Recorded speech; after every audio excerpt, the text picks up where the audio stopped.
Hello and welcome to The Long View, a podcast that takes a closer look at the games people play.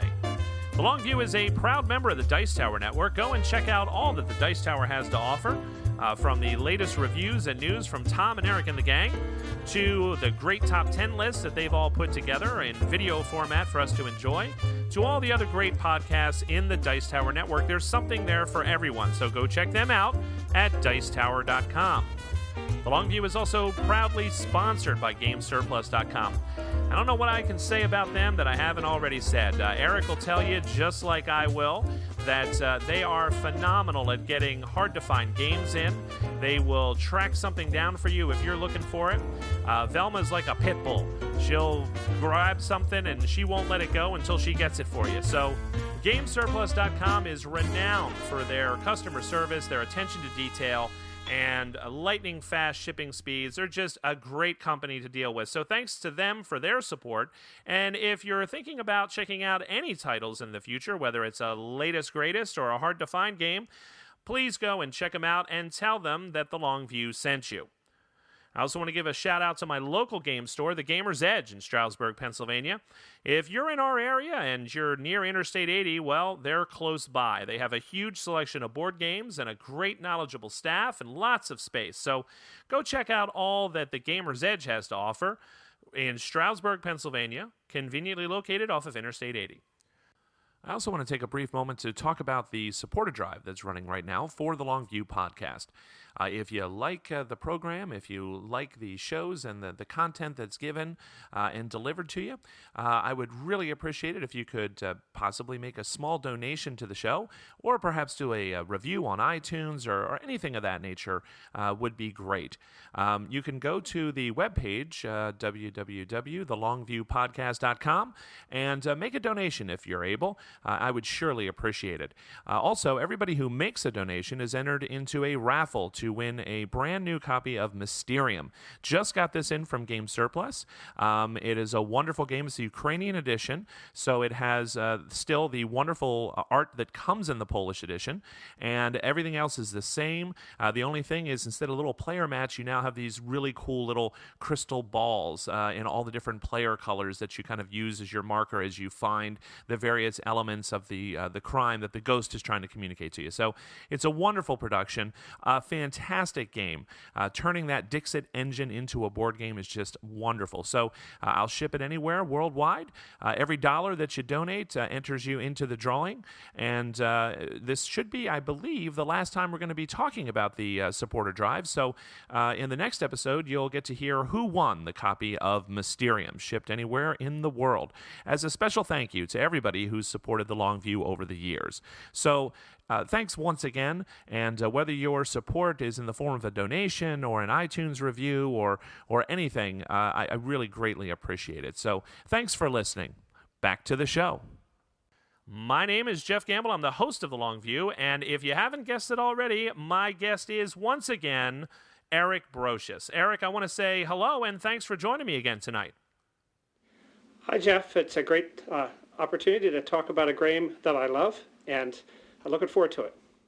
Well, thank you very much for agreeing to be on the show. You know, I'm going to have to come up with some sort of badge or something, like a micro badge on Board Game Geek for, the people who've been on the show so much. It's almost like Saturday Night Live, like with the certain people that have been on to host so many times. And you've been on so many times before. I'm really grateful that you found another game that you wanted to talk with us about, because it's always enjoyable getting to chat with you. So, Eric, you reached out and you said, hey, I'd like to maybe do a show about an old favorite of mine, The Princes of Florence. And that is certainly a game that is worthy of some discussion and some attention. And it's a game that I've played quite a bit. I haven't played it recently, I'll be honest, but it's one I've definitely got some experience with. And I understand it's a favorite of yours. So what can you tell us about your history with the game and how you first kind of got involved with it, and why maybe a little bit of a sneak peek as to why you love it so much? Well, I remember the first game that I played of The Princes of Florence. I used to attend a regular house con at a friend's house, Bruce Lindsay, and I played it for the first time at his house. I think that Bruce and some of the other people there had played it, but I had never played it. And I sat down to a 5-player game. 5 is the best number for this game, in my opinion at least. And we played it, and I was trying to pay attention to my strategy and avoiding doing something stupid. And I was sure that as a beginner that I was going to come in well behind, but I was just trying to learn the game. I'm used to the fact that you might come in well behind at your first game. But it turns out that each of the other 4 players tried something a little bit risky, and somehow those risky maneuvers bit them all, and I wound up winning the game, basically by playing a steady game while other people were making overly risky plays. And of course, it's always somewhat exciting when you win a game in your first time.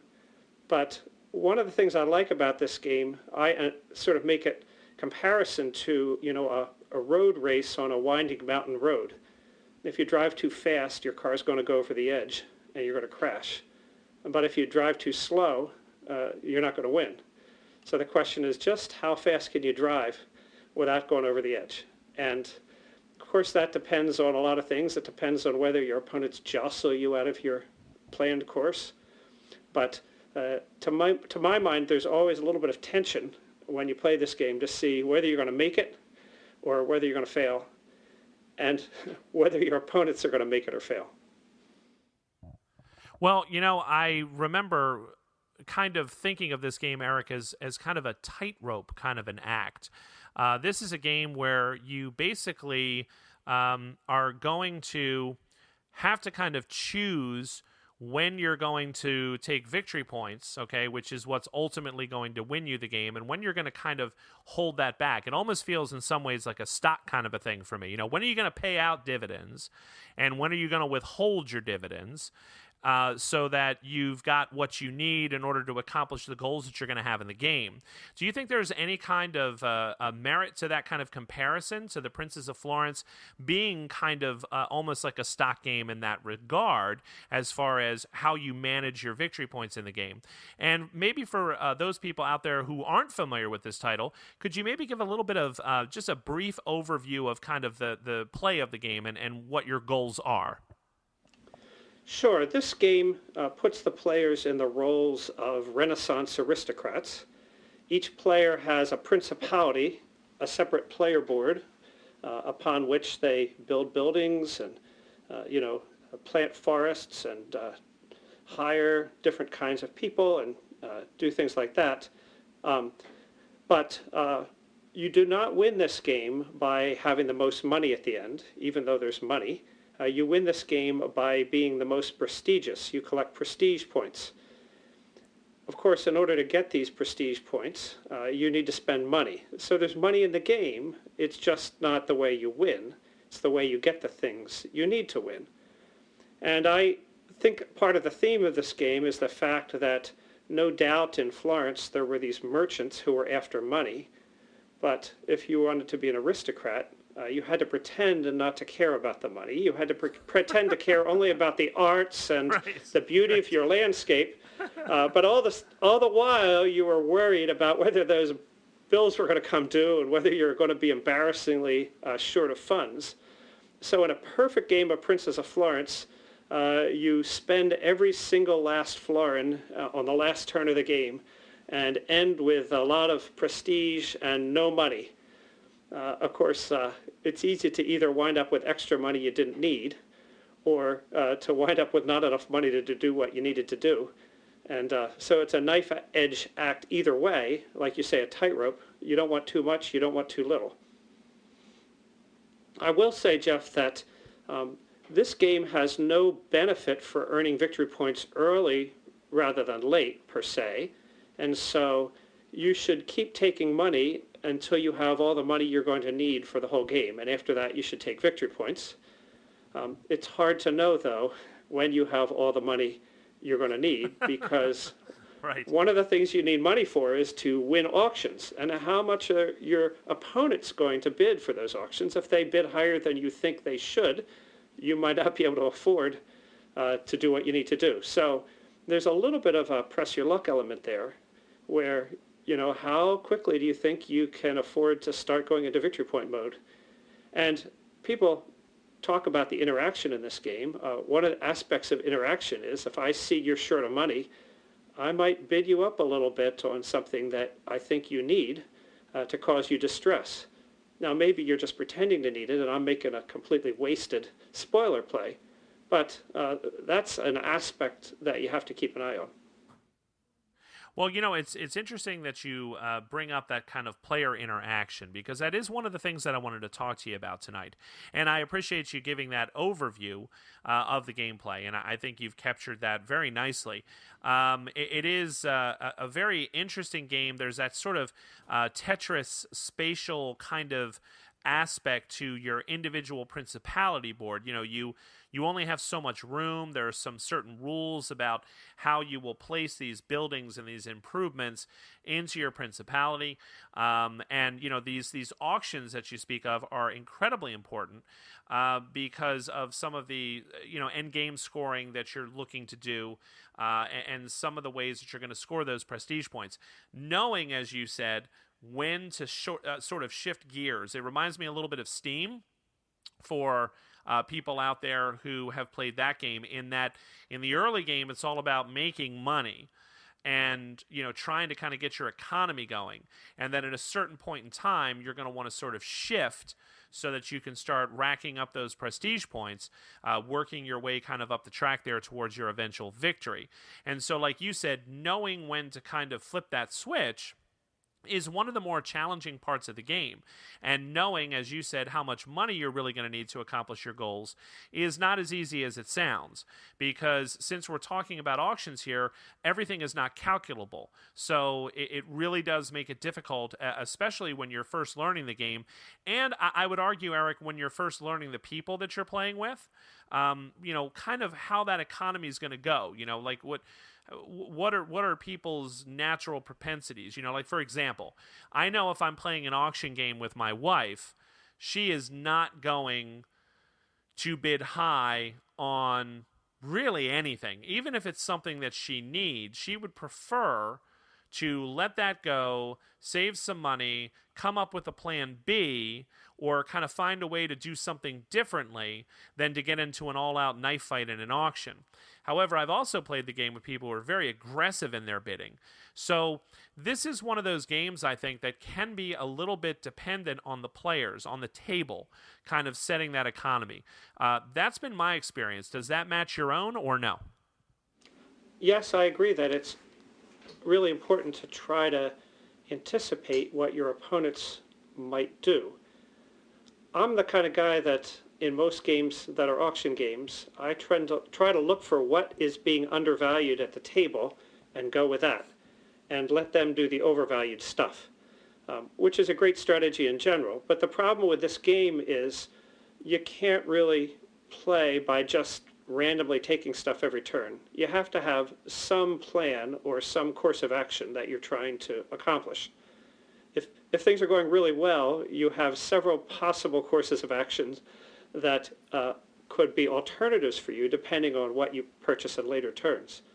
But if you pick a course of action that requires a builder or requires a jester, then if all of a sudden builder or jester prices go through the roof, you might be stuck having to pay more for them because you've already committed yourself.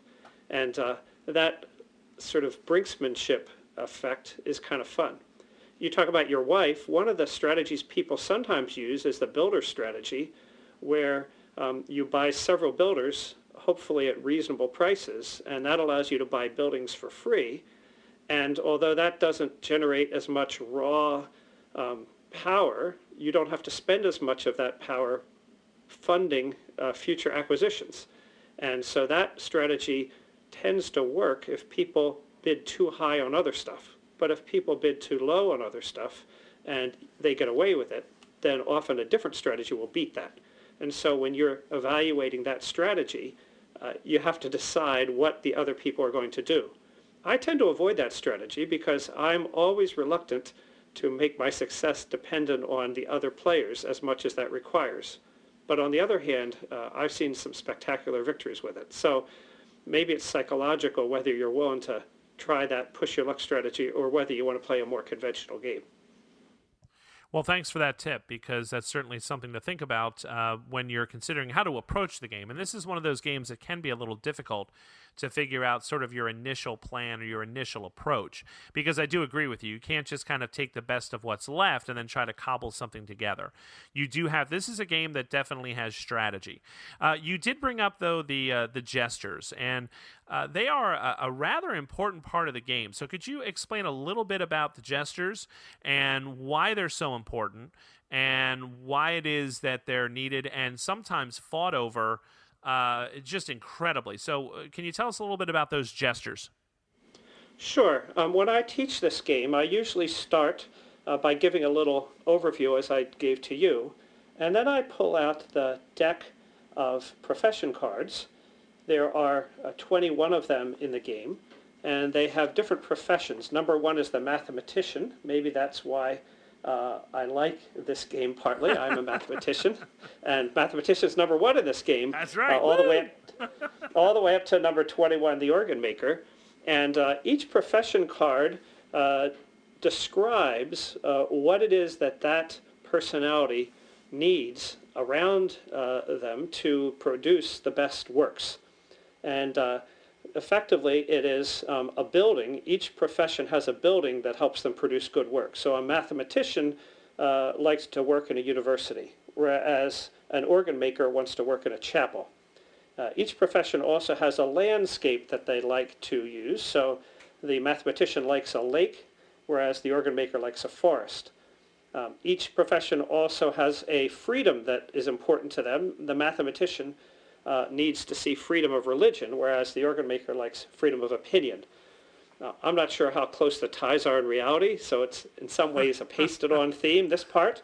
Right. But each card shows you how many points you get. So each profession card gets 4 work value points. This is not prestige, this is work value, how good their work is, if the building that they favor is in your principality.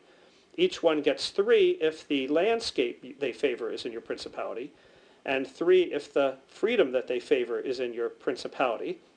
So that's 10 points. You also get points for a few other things, but notably, if you have a jester is worth 2 points for every profession, all 21 of them.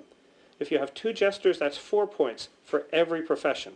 Right. So if you think about it, a lake gives you 3 points, but a lake only helps 1/3 of the professions, whereas a jester gives you 2 points for every profession. And it's that universal applicability that's so valuable in the jester. Now, when you get your profession cards, there's a random draw at the beginning of the game, and you discard one and keep the ones you want. You may get a whole handful of profession cards that want the same landscape. You might get some that want the same freedom, and if that's the case, if you buy that freedom or that landscape, that can be very powerful. But more often than not, you're somehow dealing with a little bit of a mixture of them, and the jester is sort of the all-purpose problem solver.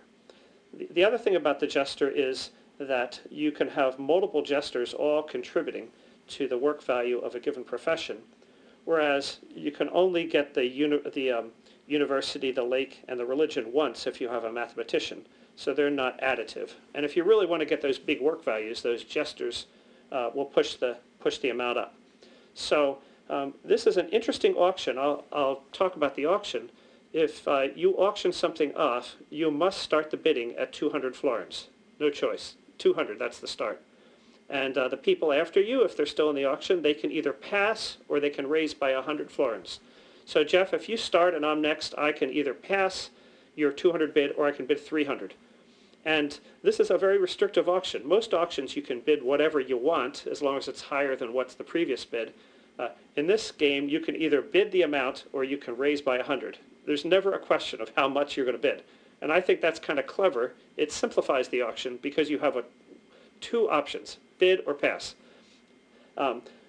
When you get to buy something, then you can no longer buy an item in this auction. There are 7 turns. You can buy 1 item each turn.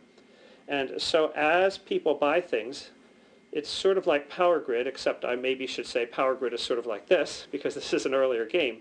But the last person in the auction could buy something for list price, which is 200 florins. So you could pay maybe 900 or 1,000 or 1,100 florins for a jester, or 200 for the thing that's left. And that's a lot of money difference. So if you could make that thing that's left work, you would have saved yourself 900 florins.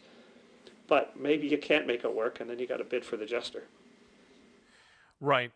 Well, thank you for that kind of review and overview of the gestures, because that's one of the things that I think is really crucial in this game. And I've always noticed that a lot of the tension in the game comes in those auctions, in particular with the jesters and the builders. And this matching of landscape feature, building, and freedom is a really interesting kind of an idea from a game design standpoint as well, because when you're looking at those cards, initially, Eric, I kind of found that I was immediately trying to sort of sort and categorize them in order to kind of, find those matches you're talking about, to sort of synergize as much as I possibly can for the minimum amount of purchases that I'm going to need in the game. And, as you said, sometimes I was willing to take what, you might consider a loss because I'm not fulfilling one of those categories of what that particular craftsperson or artist really is looking for in a patron. I don't have the beautiful park, but I got the freedom you want. I got the building for you to work in. And, that's enough, because if I can manage to get some gestures and add to that value, and if I have other, kind of professions that are looking for similar kind of features, like you said, you're being much more efficient, right? And I think the game definitely rewards that kind of planning and efficiency when it comes to, your overall kind of goals. Would you say this is an efficiency game at heart in any way, or do you think that efficiency is overrated here? Well, efficiency is important, but it's never perfectly achievable. So I would say you have to choose what efficiencies you're going to go after. I would also say there's efficiency of money, which we talked about, but there's also efficiency of actions. In this game, you get to do 21 things.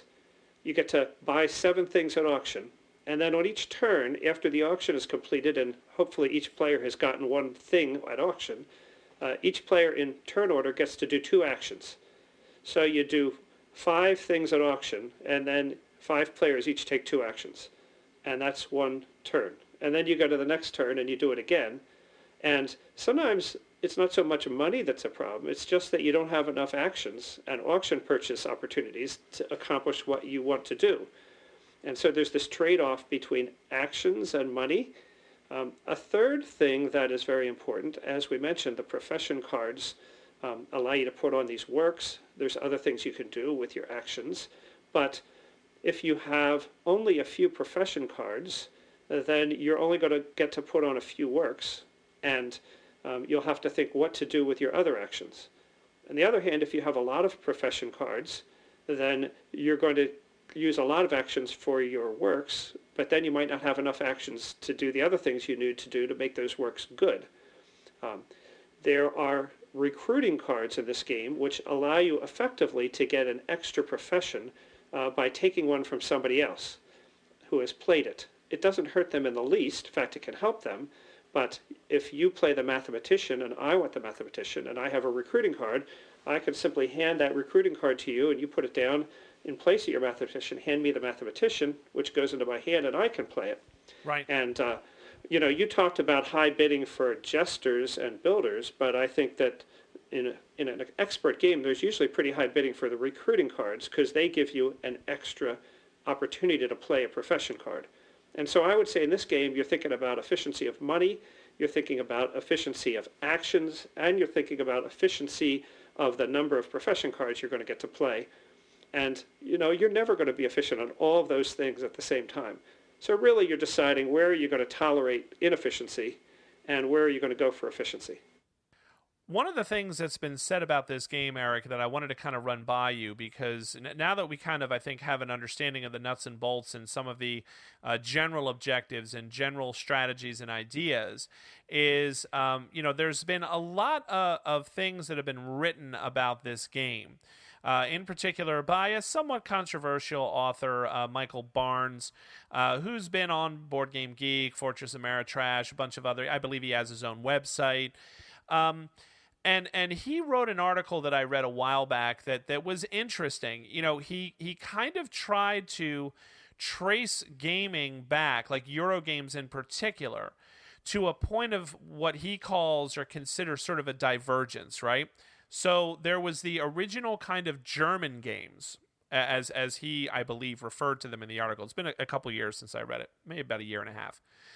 And in that article, he talks about like the early kind of games that came out of Germany, like Settlers and things of that nature, were very much kind of, common board, interactive, trading, sometimes negotiation, not a lot of direct conflict, to be sure, punching each other in the face. But, there was certainly some conflict in the games and a lot more interaction. And he kind of pointed, I think, at Princes of Florence as kind of being this sort of bellwether kind of game that signaled a shift in Eurogame design, if I'm understanding his article correctly, from this kind of original sort of style of game that was high on trading, interaction, shared kind of board and things of that nature, to the more solitary kind of like, okay, each of us has our own principality in Princes of Florence, and we are interacting with each other for sure in the auctions, and we're getting in each other's way. But at heart, the game is about, I'm going to try to do my thing better and more efficiently than you do your thing. And then we're going to see who did a better job, who was, as we just talked about, more efficient, who did a better job. And I think he kind of signaled that as a change that a lot of designers then took up, and has progressed to so many other games that we talk about nowadays that have these sort of individual player boards and efficiency kind of games. And, games like Agricola, I have my hand of cards, I have my farm. We are all kind of competing for resources in this sort of central action selection area. But truth be told, it's really about who does the best job with the cards they had, the ideas and strategies they put together, and what we're building. So I'm kind of curious, as a person who has such a long, storied kind of, at least from my perspective, history of games. I mean, you and Joe have been playing games for a long time, and a lot of games that people find obscure or that people didn't even know about, and myself included, right? And you went through this whole period of time. Do you think there's anything to that? Was this a game that was a pivot or a shift in any way? Or do you think maybe that, my summary of his analysis is wrong, or his analysis is wrong? What do you think? I think that there's some truth to what he says. I'm familiar with his article. I don't think he says Princes was a bad game. I think he says Princes is the game that ruined Eurogaming. And, I think Princes has a lot of design excellence that you might not appreciate if you haven't played it a number of times. And it's easy to look at Princes and think, okay, I know how that game was constructed, and I can design another game that's a lot like it. And I think it's very, very hard to design a game like Princes that's anywhere as good as Princes. My analogy, Jeff, if you'll forgive me an analogy, I know you're a jazz fan. I like jazz up through Charlie Parker. Charlie Parker was obviously a huge personality in jazz, but after him, it seems to me like everybody's trying to beat Charlie Parker and not succeeding. I'm not really a jazz expert, so you might think I'm wrong, but just because somebody's a great musician doesn't mean all the people that try to imitate them are going to produce great music. And similarly, I think it's not Princess of Florence that Michael cites as the problem. It's the people that try to redo Princess of Florence and don't do as good a job. This game has a ton of interaction in it. I did not play this game in prototype form, but people who played it in prototype form tell me that at the early versions of this, your principality actually overlapped with your neighbor's principality, so you could possibly build a building that covered some of your terrain and some of their terrain, and it would affect both of you. And, imagine how much interaction there would be in that type of a game. Oh, yeah. But obviously, the designers here chose to eliminate that. For some reason, it didn't work. I can't tell you because I didn't try that. But there's so much that works cleverly in this game, and there's subtle asymmetries in it. So I don't tend to like a game where you got many elements that are all symmetric. I like a game where there's some asymmetry in them. I'll just point out a couple. One is this game has large, medium, and small buildings. The large buildings take up 7 squares on your little principality board. The medium ones take up 5 squares, and the small ones take up 3 squares. I'll also comment that they all seem to be designed to have shapes that are particularly difficult for gamers to put together. So they're trying to add a challenge. But it's harder to fit the big buildings on your board. But on the other hand, the big buildings please 3 different types of profession. The medium buildings please only 2 types of profession, and the small buildings please only 1 type of profession. So the small buildings are easier to fit in, but they're not as useful. Another example, I think many people observe that first thing, but another example is you've got forests, lakes, and parks in this game. And the forests are bigger, they take 5 squares. The lakes are medium-sized, they take 4 squares. And the parks are small, they take 3 squares. But if you count, you'll find the forests satisfy 9 different professions. The lakes satisfy 7, and the parks only satisfy 5. So again, if you take the park, it's easier to fit in, but it's not as useful. I'll also comment that you're far more likely to get into contention with an opponent over forests because there's so many more professions that use them that it's much more likely that you and an opponent both desperately need a forest. And, I've seen at World Board Gaming Championship somebody pay 1,800 florins for that desperately needed forest on the last turn. Wow. And they came in 4th. The person that failed to bid 19 came in 5th. I played a game at Christmas time in which I had a whole lot of reasons to need a builder, and I kept putting off getting the builder because the prices seemed astronomical. And I finally wound up paying 2,100 florins for it on the last turn, and I didn't win the game. But the fact that I would take something that people would normally think is going to go for a couple hundred florins and pay those astronomical prices for it tells you that something happened there. I can tell you that that person that bid 1,700 florins for the forest and had somebody bid 1,800, they didn't think the game had no interaction. Well, I think, you certainly make a great case for that. And I don't want to give people the wrong impression when I talk about the interaction, because I think most auction games, people would say there's definitely interaction there. I think what I was kind of more trying to pin down, Eric, was that notion of that sort of solitaire sort of board, that puzzle that you have in front of you, and the other players have their own puzzle, and you're kind of working from a shared kind of pool of possibilities, of resources, these buildings, these landscape features, these freedoms, all these kinds of things. But much of the game is in how you put those things together yourself. And sometimes those decisions are spatial, as you just mentioned, where can I put things? How can I fit them on my board? What's going to give me the best bang for my buck, as it were, right?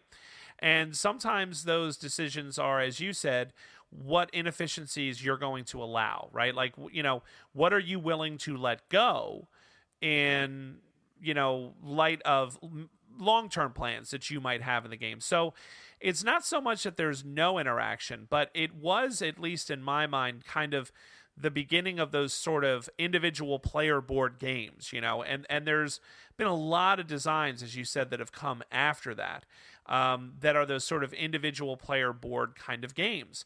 And then you look at others that, are sort of hybrids that try to kind of do both, and I don't know.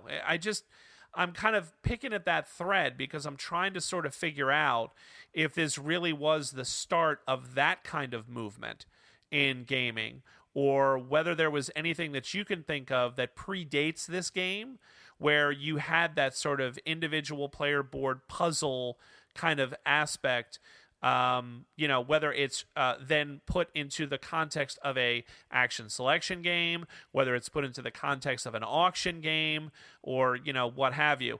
What do you think? I mean, are there any other games that really kind of did that, or was this like the first or one of the first? When I played this game, it seemed very different from anything I had played before. So to me, it seemed new, and I had certainly played a number of games. I think there are some games that have individual player boards that came before it. The one that immediately comes to mind is a Joe Huber favorite called a Hamstern. I don't remember if it's by Rudy Hoffman or Alex Randolph or one of those people. But that's not a very well-known game, I guess. So It's not the first time, but I think this is really an achievement of a well-designed, popular game that had this feature. Obviously, relatively soon after it came Puerto Rico, which also has that player board effect, and also has quite a bit of interaction. In fact, it has so much interaction that people yell at you because you made the wrong move and caused them to lose the game. But I don't think people usually say that in Princess, although certainly it could possibly be true. But I certainly think this has to be one of the games that popularized this approach, and I have to think that designers after it looked at it and imitated some of the features of it. Absolutely. And to the extent that they did it and did it not as well as Princess of Florence, then that might be something that was a adverse effect of it coming out. I don't know what you could do. I was hearing somebody the other day. I was listening to a podcast, and somebody said, there've been a lot of bands after the Beatles that imitated the Beatles. And, some of them are good, but some of them are pretty dismal. And anything that you come out with in whatever field that is excellent is going to spawn imitators. And some of them might be really good, and some of them might be not so good. Yeah, absolutely. And I mean, I think we can draw parallels to a more recent sort of trend in board gaming, which, of course, is deck building. Games like Dominion, which, I mean, obviously you're tracing roots from Dominion back to games like Magic the Gathering and all that. But when you look, well, you could even look at Magic the Gathering for that matter, and all of the sort of imitations and other ideas that spawn from that game, right? And some of them have been great, and some of them not so much. And you can certainly say the same thing about deck builders in the more modern sense, like Dominion. There have been some really great games that have used that or been based on that idea, and then others that were kind of forgettable. So what is it to your mind then, okay? Since you keep talking about the greatness of this design, the brilliance of this design, and I'm not prepared to say that you're wrong, because I thought it was an extremely well-designed game, and was, once you kind of got rolling with it, it was very easy to understand from a rule standpoint. It's not that it was overly complex or fiddly. Everything was very kind of straightforward in this game. And there's no denying that it's a great design, I think, because as you just alluded to, imitation is the sincerest form of flattery, right?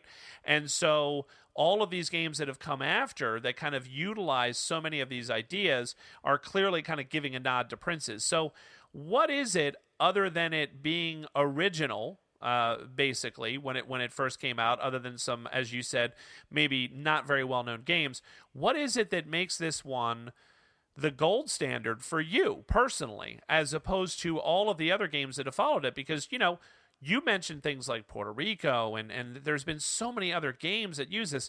Think about all the Stefan Feld games. I don't think you're as big of a Feld fan as I am because of that equanimity of value of things. There's not a lot of that asymmetry that you're talking about in value with Feld. A lot of it is kind of, they call that point salad kind of an approach. But still, I'm thinking about games like Castles of Burgundy and Bora Bora. I mean, there's so many games that kind of follow that format. Why is this one so good? Yeah, I almost might say if a game hasn't spawned lousy imitations, it can't really be a great game. Right? If it was really that great, there's got to be lousy imitations. And you're right about Feld. My two favorite Feld games are Notre Dame and In the Year of the Dragon, and neither of them is really quite an imitator of this game. Right. But I think that this game, I like games that have risk management, have the need to take some risks, but not too many risks. I'm not sure I can point to one single thing that makes this game great, other than that it's tense and it makes me think, and it forces me to make plans, but to be prepared to modify them, and yet it doesn't. It's not calculable, but it's not just random either. One of the things about this game is that at the beginning of the game, you're dealt 4 profession cards. There's a deck of 21, so in a 5-player game, you deal out 20 of those 21 randomly. Each person gets 4. Each person looks at their 4 and discards one. Usually, you discard the one that seems to fit the least with the other cards. Right. Of course, often you got 2 that have the same profession, and 2 that have the same building, and 2 that have the same landscape, and 2 that have the same, freedom. Right. Freedom, and you can't quite match anything up. But you have a little bit of choice, but not too much choice, so that you can't just do the same thing every game. You got to listen to what the cards say, and then exactly depending on whether you manage to get 3 cards with the same freedom or 3 cards with the same building or what it was, that sort of makes certain plans work better and work not as good. Of course, your opponents don't know which matches you have, so they don't know what strategies are best for you. And then you start in that first auction. You take the discards, mix them in with the 1 card that wasn't taken, and you have a stack of 6 professions available to be bought later in the game. But then the auction comes up, and you have to think, am I going to bid for a jester? Well, if you have to bid 200 or 300 or 400, you probably can live with one. But as that price goes up, how much am I willing to bid for it? And if all the players are playing logically, the jester's worth more to some players than the other. So the players to whom it's worth the most ought to be willing to bid the higher bucks and get that jester. But they've just spent quite a lot of money. And then you sort of go down and people start bidding, maybe it's a recruiter or maybe it's a builder or whatever it is. And the prices typically sort of go down as you go along, not always. But you get something, hopefully of some use to you. There are 5 players and there are 7 different things up for auction each turn usually. So, you always have some choice. But, suppose you wind up buying a lake on the first turn. Probably paid 200 for it, but on the other hand, all you have is a lake. Right. The other thing that happens in this game is you talked about the cash, but in some ways you might think ideally I would not put on any works until the very end of the game. So I'd spend the whole beginning of the game simply building the things that are going to make my works great, and then I'm just going to do a flurry of works at the end. Problem is, if you do that, you're going to run out of money in most cases before you get to do the works. So you have to do 1 or 2 works maybe early to just give yourself the money in order to keep going. Well, which one of those are you going to do? And they will be not as good as they could have been if you'd waited. And how does that interact with what things you got at auction?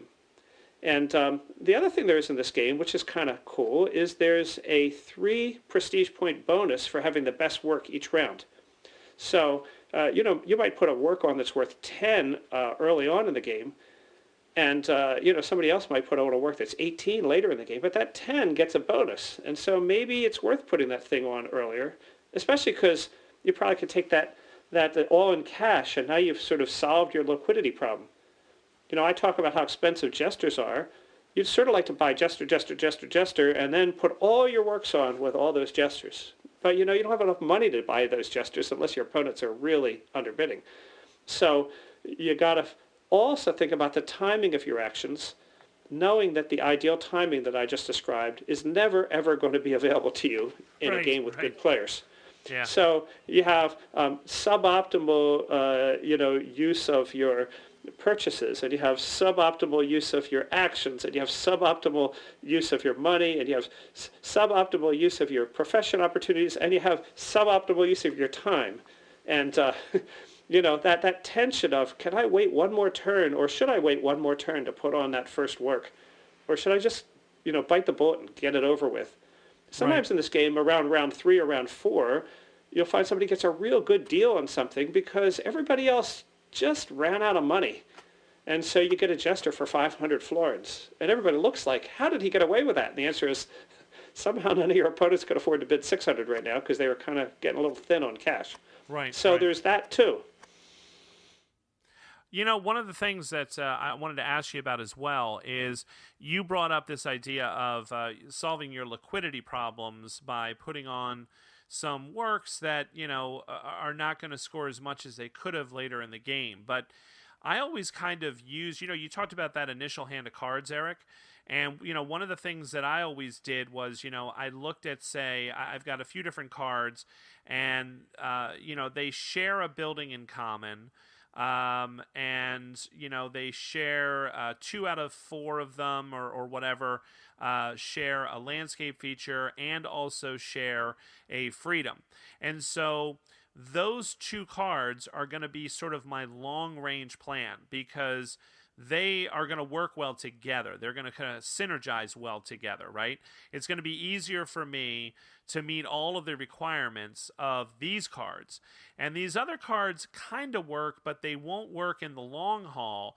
But these are going to be the cards that I can use in the early game where I'm still building towards my long-range goals with the things that I'm acquiring and adding, but I know that this card is going to top out here because the chances of me being able to meet all the requirements of this guy, in addition to these others that I know are going to work well together, is slim to none. So I'm going to use this card as my sort of intermediate card. This is going to be the card that's like my throwaway. This is going to be the one that I'm going to use to get myself that cash flow going. Would you say that that's generally a sound idea, or or if I'm not a great player. That's why I'm asking you. I've got about a 50-50 record with this game. I don't always do real well with this one. Do you look at the cards like that, in that initial draft and try to find something like that, or is that just a false kind of idea for a strategy on my part? No, you have a sound strategy, but the question is, if I'm a little greedier than you, and I think about it the same way, Jeff, but if I'm a little greedier than you and kind of push it another round, will that give me the edge I need to beat you? Or will it result in me just exploding in a big flaming mess and, being way behind? Well, flaming out, right, yeah. Yeah, I'm sure, maybe if I were a little bit greedy, I could still pull this thing off and have a spectacular score. So, and think about this. You talked about 50-50. I guess I'd say if you really were 50-50 in a 5-player game, you'd be pretty good, but I know what you mean. But the point is, you don't just have to beat one other player. You have to beat 4 other players. And the sound strategy may beat 1 or 2 of them, but, what if just 1 out of 4 of them gets a little bit lucky? Then you're going to come in second or third, and maybe if you had pushed your luck a little more, you would have been the lucky person, and you would have finished in first. Well, on the other hand, as I gave you the story on my very first game, all 4 of my opponents flamed out, and I was playing the solid, safe game, and I won. So that can happen too sometimes. But absolutely a solid strategy, but the only risk to it is maybe it's not quite aggressive enough to get the big points that you need to win. And it's almost never the case that you don't have to think about that trade-off, right? People get different amounts of points in this game as winning scores depending on how aggressive the bidding is. The higher people bid, in general, the lower the scores are. Often at WBC, the winning scores are sort of in the mid-50s to high 50s in a 5-player game. But what if you could get 60, or 62 or 63 if you took a couple chances? That would really be a winning score, wouldn't it? And of course, you might wind up with 45 as well if it doesn't work. Right. But there's almost never sort of a safe cruise to the end of the game here. There's always that question of, Should I push it? And I don't know how it goes, but you think about Star Trek and Scotty down in the engine room saying, Captain, I don't know if she can take anymore.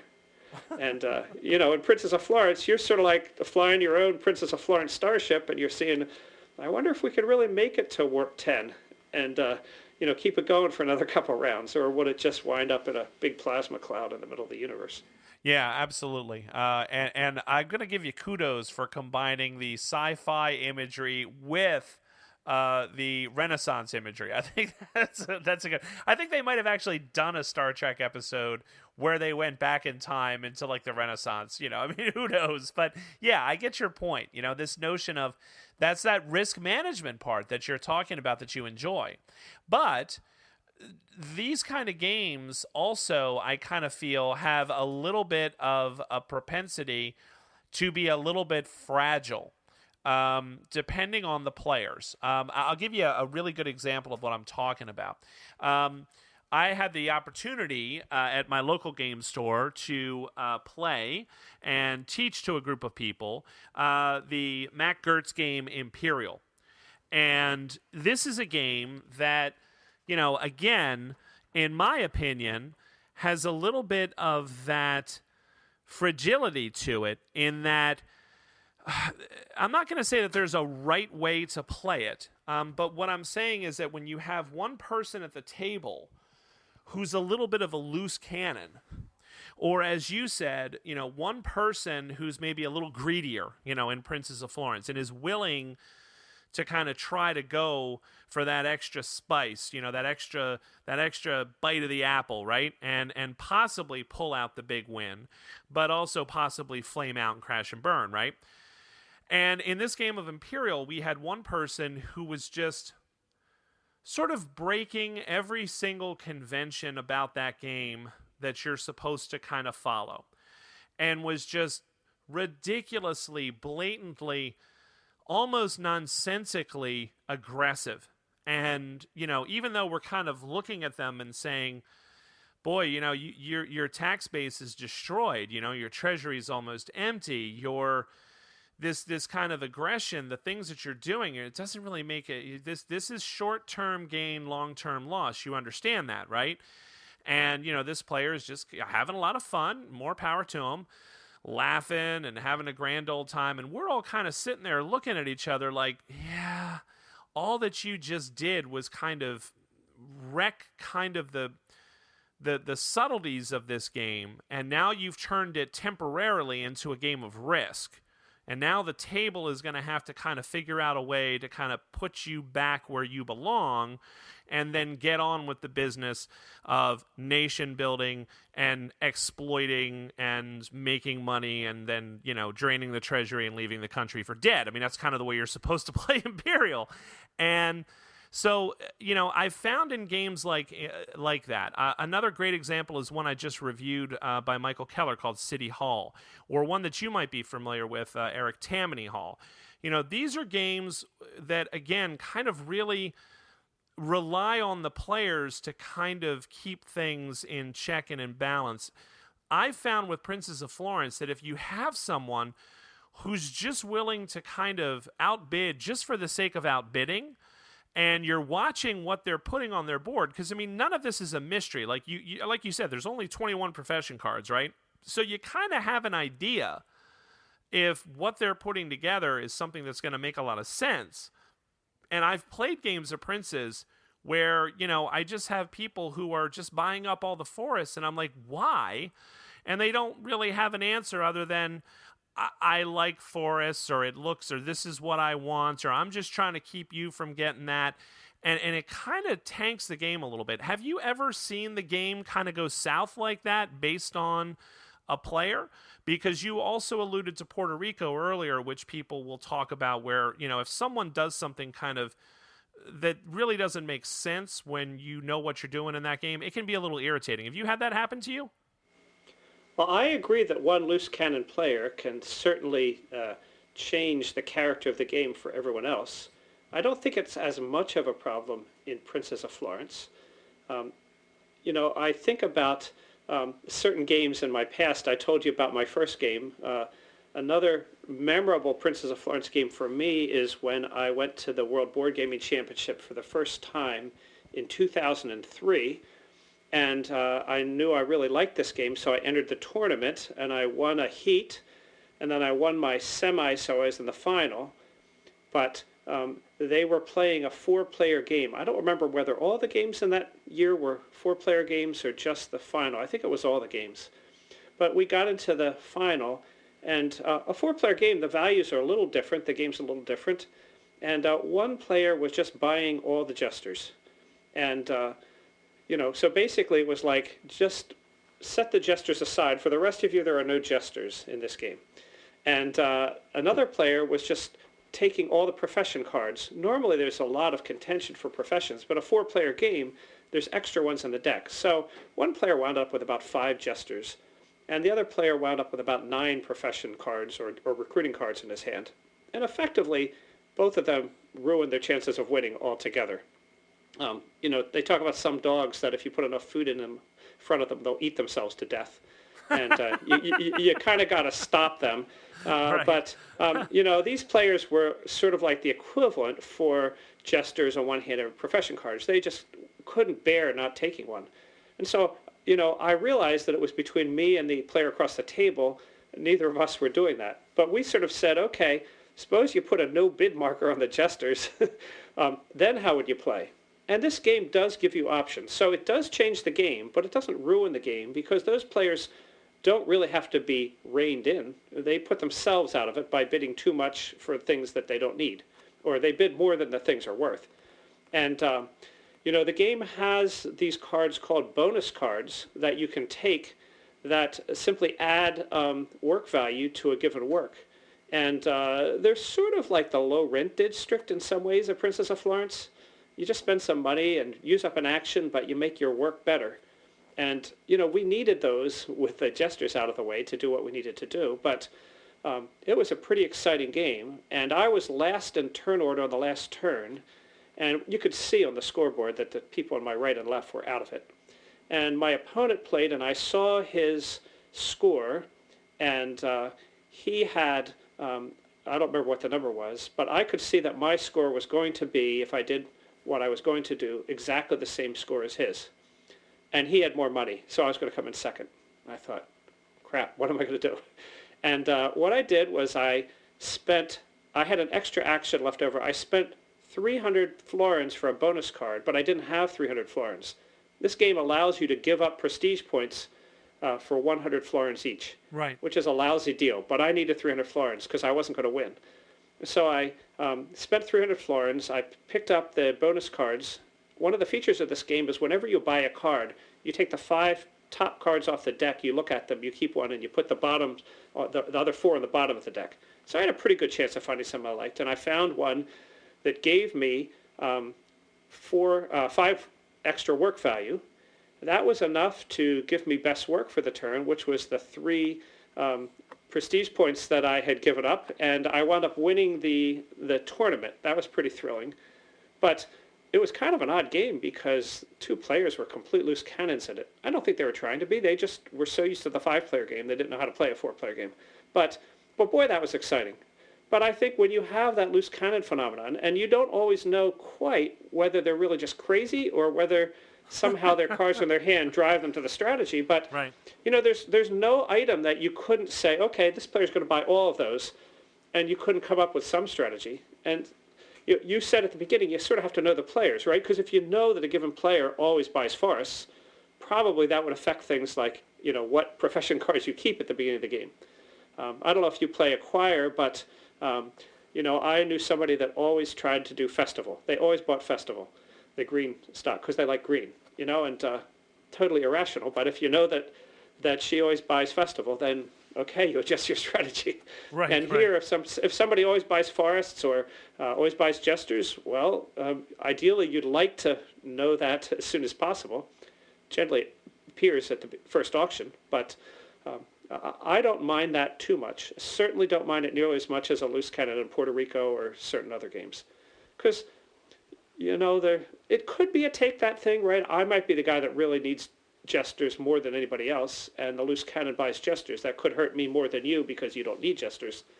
And so that's a little bit of a defect in the game, but it's not nearly as big a distortion as in some games. Right. Yeah, I would have to agree with that as well. Okay. You brought up player count. You said that, the person doesn't know how to play a four-player game, is one of the lines you just kind of said. And at the start of the show, at the top, you said five-player is the best, in your opinion. So can you talk to us a little bit about player count in this game and why you think five is the best and what you meant by that person didn't know how to play a four-player game? In other words, are there distinct differences in how the game is played or how it plays out based on the number of players in your experience? And what would you say about all that? Yes, there are differences. The reason is that, with one exception, the resources in the game are the same resources regardless of how many people play. So there's always 21 profession cards in the game. If there are 5 players in the game, then each player's average number they get is 4, and one person gets 5. If there are 4 players in the game, then each person gets 5. One person could get 6, assuming everybody's trying for them. If it's a 3-player game, which is an option I don't recommend at all, each person has 7, which is more than you need. So profession cards are very scarce in a 5-player game. They're not very scarce in a 4-player game, and they're completely abundant in a 3-player game. Similarly, if you look at builders or if you look at jesters, really any of those things, there's more of them in a game with fewer players per person. The only exception is the freedoms. For each player less than 5 you have in the game, you remove one. In a 5-player game, there's 4 of each kind. In a 4-player game, there's 3 of each kind. And so there's sort of this artificial scarcity created, but that's only in that one area. So, when scarcity is less, I think a game like this is more fun when the scarcity is strongest. People might disagree with me, but that's kind of how I feel it. And certainly, scarcity determines auction values, and when the scarcities change, so for example, a recruiting card, which allows you to get that valuable extra profession card, is going to be less valuable in a game with fewer players than in a game with more players. The jesters always seem to be pretty valuable, I will say. So because of this scarcity driving tightness of availability of resources and competition for those very same resources, this is why you feel the game is at its best with the full complement of 5, right?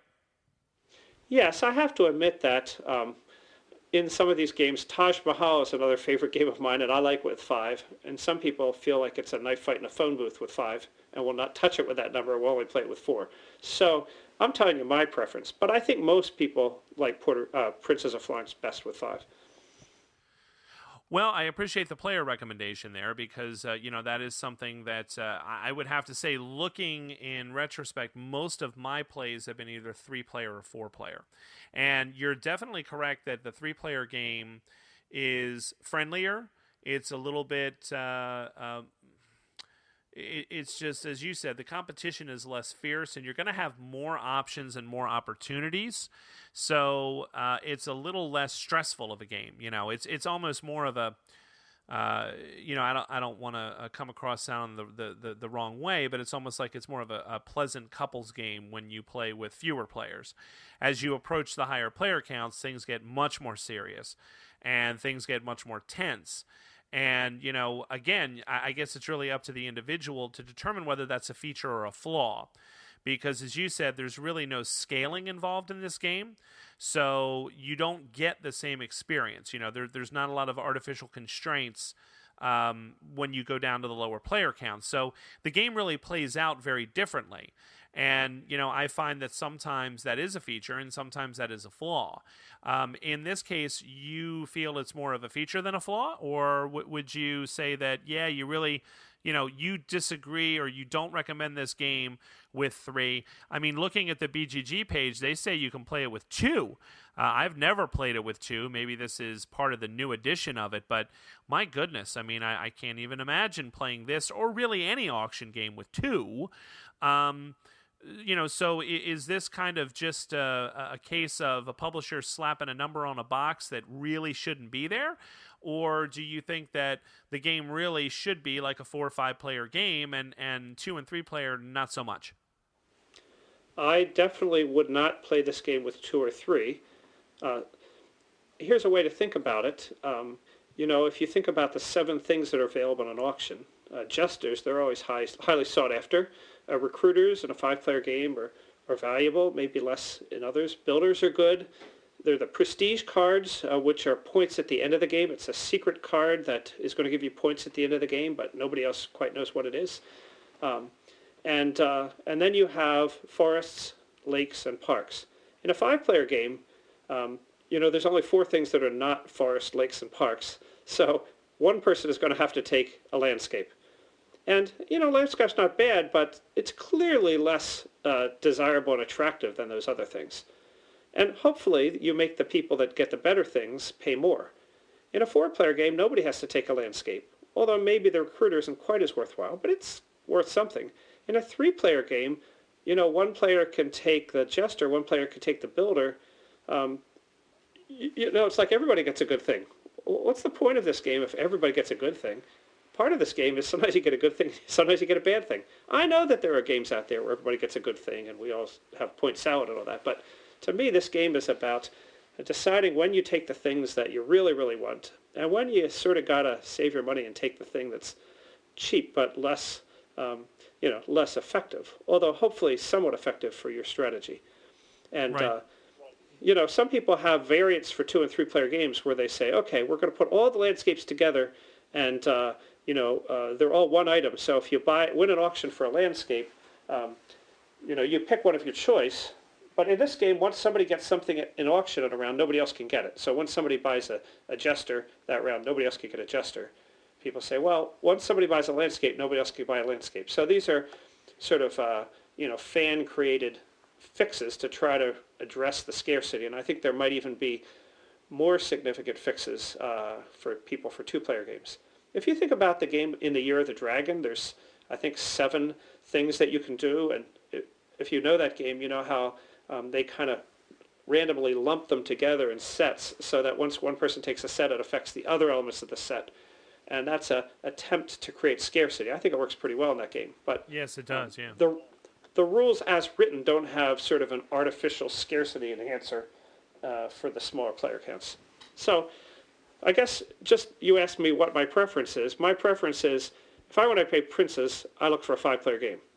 If I'm at a convention or somewhere we got 5 players and I know we all like Princes, I'm so thrilled to do it. And if I'm at a convention, I will look for 5 players. If I only have 4, I think, well, maybe tomorrow night we could play Princes and get 5. I'm cheerfully going to play 4 if somebody asks me, but I'm not going to do a lot of organizing to set up a 4-player Princes game. Usually, I think, why don't I wait for another day and I can play 5? Right. I think that's kind of a general kind of, I don't know that I want to say it's a problem, but it's something that I see a lot of, which is, that's why I asked you about, is that a number that was slapped on the box by a publisher that should never have been put there?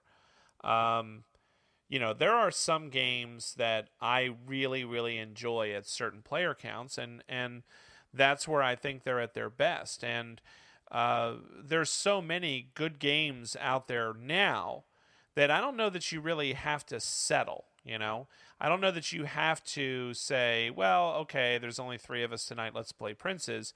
You can find a different game that is going to play optimally with that many players usually. Do you know what I mean by that? And I think that maybe I think if people stuck to their guns a little bit more, and I'm as guilty of this as the next person, I'll sometimes say, yeah, what the heck, we'll play it, even though I know that's not the right player count. It's like, can you play Twilight Imperium with 4? Sure you can. Is it really the best for that game? Is that what you should do? Probably not, no. But, I think sometimes in a desire to kind of get a game to the table, sometimes people will put the game out and you'll play it not with the optimal number of players for that particular game, and so it tends to fade, And the reason I'm bringing this point up is because I ended up getting rid of this game I ended up selling it off in an auction a couple years ago, I guess. And it was, I had played it. I really enjoyed it. And then I kind of stopped enjoying it. And as I'm going back through my recollections, I think it's because I stopped playing it with a large group. I wasn't playing it 4 and 5 anymore. I was playing it 3.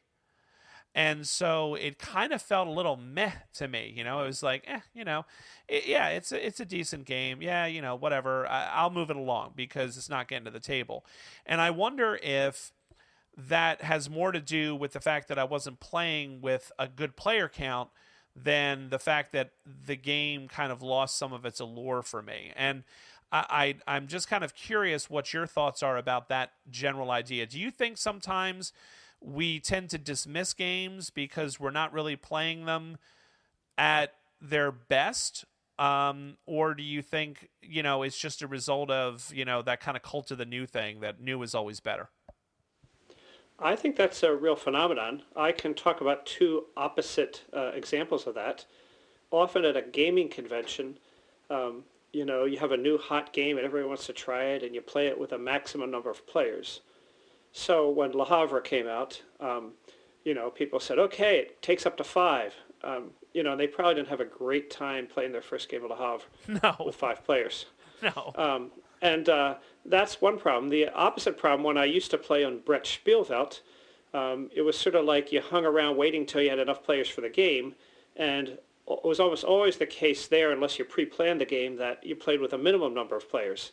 And, so if you're playing Princess of Florence on Brett Spielveld, it seemed like often you played 3-player games. And, so either of those could be a problem, right? I guess, you can certainly understand why if Alea had written on this box for 5 players, it might have cut into their sales, right? Right. I think that even 4 or 5 might have been a problem. I don't really think it's a problem with 4. It's just not as good. But, if I were a publisher and I weren't worried about sales volume, which I don't think is possible for those two things to be happening. But if I were a publisher and weren't worrying about sales volume, I would say this is a 4 or 5 player game. I would say 4, but I wouldn't say 3. But I also can see why a publisher doesn't want to say this is a 4 or 5 player game. And so the 3 is certainly playable. I just don't think it has the bite of the larger player counts. Right. Yeah, and I'm not necessarily bashing on publishers here, Eric. I'm not trying to say that they're trying to be nefarious, or they're trying to, falsely represent things. I actually think it's more of an interesting phenomenon myself, looking at my own playing, of games. And it's like you said, when Le Havre first came out, I played it in a full complement, and I thought, oh my God, I get to do like one thing a turn. This is terrible. Like, I'm just sitting here waiting. Like, all that these people want to do is eat, and there's nothing I can ever do. This is no fun. And then I started playing a 2-player and 3-player, and I was like, oh, this game is amazing. This is something that I really, truly enjoy, right? And I think what happens is, like, you get that, and I'm playing a 2-player with my wife a lot, and I'm playing a 3-player with my wife and my one friend, and we're loving it, and then more people are coming over. It's like, okay, let's play a 4-player, let's play a 4-player. And you start to play a game at a count that yourself, this isn't the publisher's fault, that's not the best player count for that game. It's like playing Innovation. I'll play Innovation 2-player anytime. I'll suggest it. I love it. It's like a 10 for me as a 2-player game. I'll play it happily with a 3-player game, but it drops now to about a 7.5 for me. And I will not play it 4-player. And yet, I don't know how many times that I've gone somewhere and I've been trying, I've played that game, and I have people who come over and they're interested, and they're like, can we play a game? Can we play a game? And sort of in the interest of exposing people to the game, like, yeah, whatever. Okay, we'll play. And I sit down to play a 4-player game of Innovation. And then when I'm done, not only am I not happy, But generally, the other people at the table who might have been the new players are like, that was weird, or like, that was just really chaotic. I don't like that. I didn't understand that. Or, there's too much going on, and I couldn't wrap my mind around it. And I'm sitting there, and I'm thinking to myself, wow, I just kind of blew that. Like, I took this game that I love, and I wrecked it by playing it at a player count that I should never have attempted to do that at. And so... I agree with you. I don't think publishers are trying to necessarily mislead people in any way, and I think they have to worry about their bottom line. But I do think that, one of the stats on BGG that I pay attention to a lot, Eric, and BGG just did this whole survey about what areas of the webpage do you find most useful. I'm telling you, that recommended player count is one of the things I look at all the time. I don't always agree with it, but I find I agree with that more often than I do the rating for the game. Have you ever noticed that? Do you ever look at that recommended player count? And what do you think about the correlation between what you see there and your own experience, if you do look at that stat? Yeah, I agree. I look at that fairly often, and I don't always agree with it, but usually if a game's horrible with a given number of players, it will show up there as not recommended. So I think it's useful for warding off those horrible experiences. Just as another data point on this, I looked back since I started again playing 18xx games in 2010. I think I've played about 200 times, 137 games of 1846 and, 63 games of other games or something like that. And I have not played a single 6-player 18xx game in all that time. I did play 2 6-player games of 1830 back in the 80s, but, and so at some point somebody was asking, I don't know if it was a thread on Board Game Geek, what's your favorite 18xx game for 6 players? And my answer was, my favorite 18xx game for 6 players is 2 3-player games of 1846. I think I read that. I forget where that was, but I think because I'm subscribed to you, Eric, I think I do remember seeing that comment. This wasn't too long ago, was it? Not too long ago. Well, it couldn't have been further ago than 4 years. But I have a backup copy of 1846 just for that purpose, so we don't have to play 6-player games. But in your case, Jeff, if you had 2 copies of Innovation, then if you had 4 people that wanted to play Innovation, you'd say, okay, 2 of you are going to play with this set here, and the other 2 are going to play on this set here, maybe on one end of the table, and the other end of the table, and you'd have a much better experience, right? So absolutely.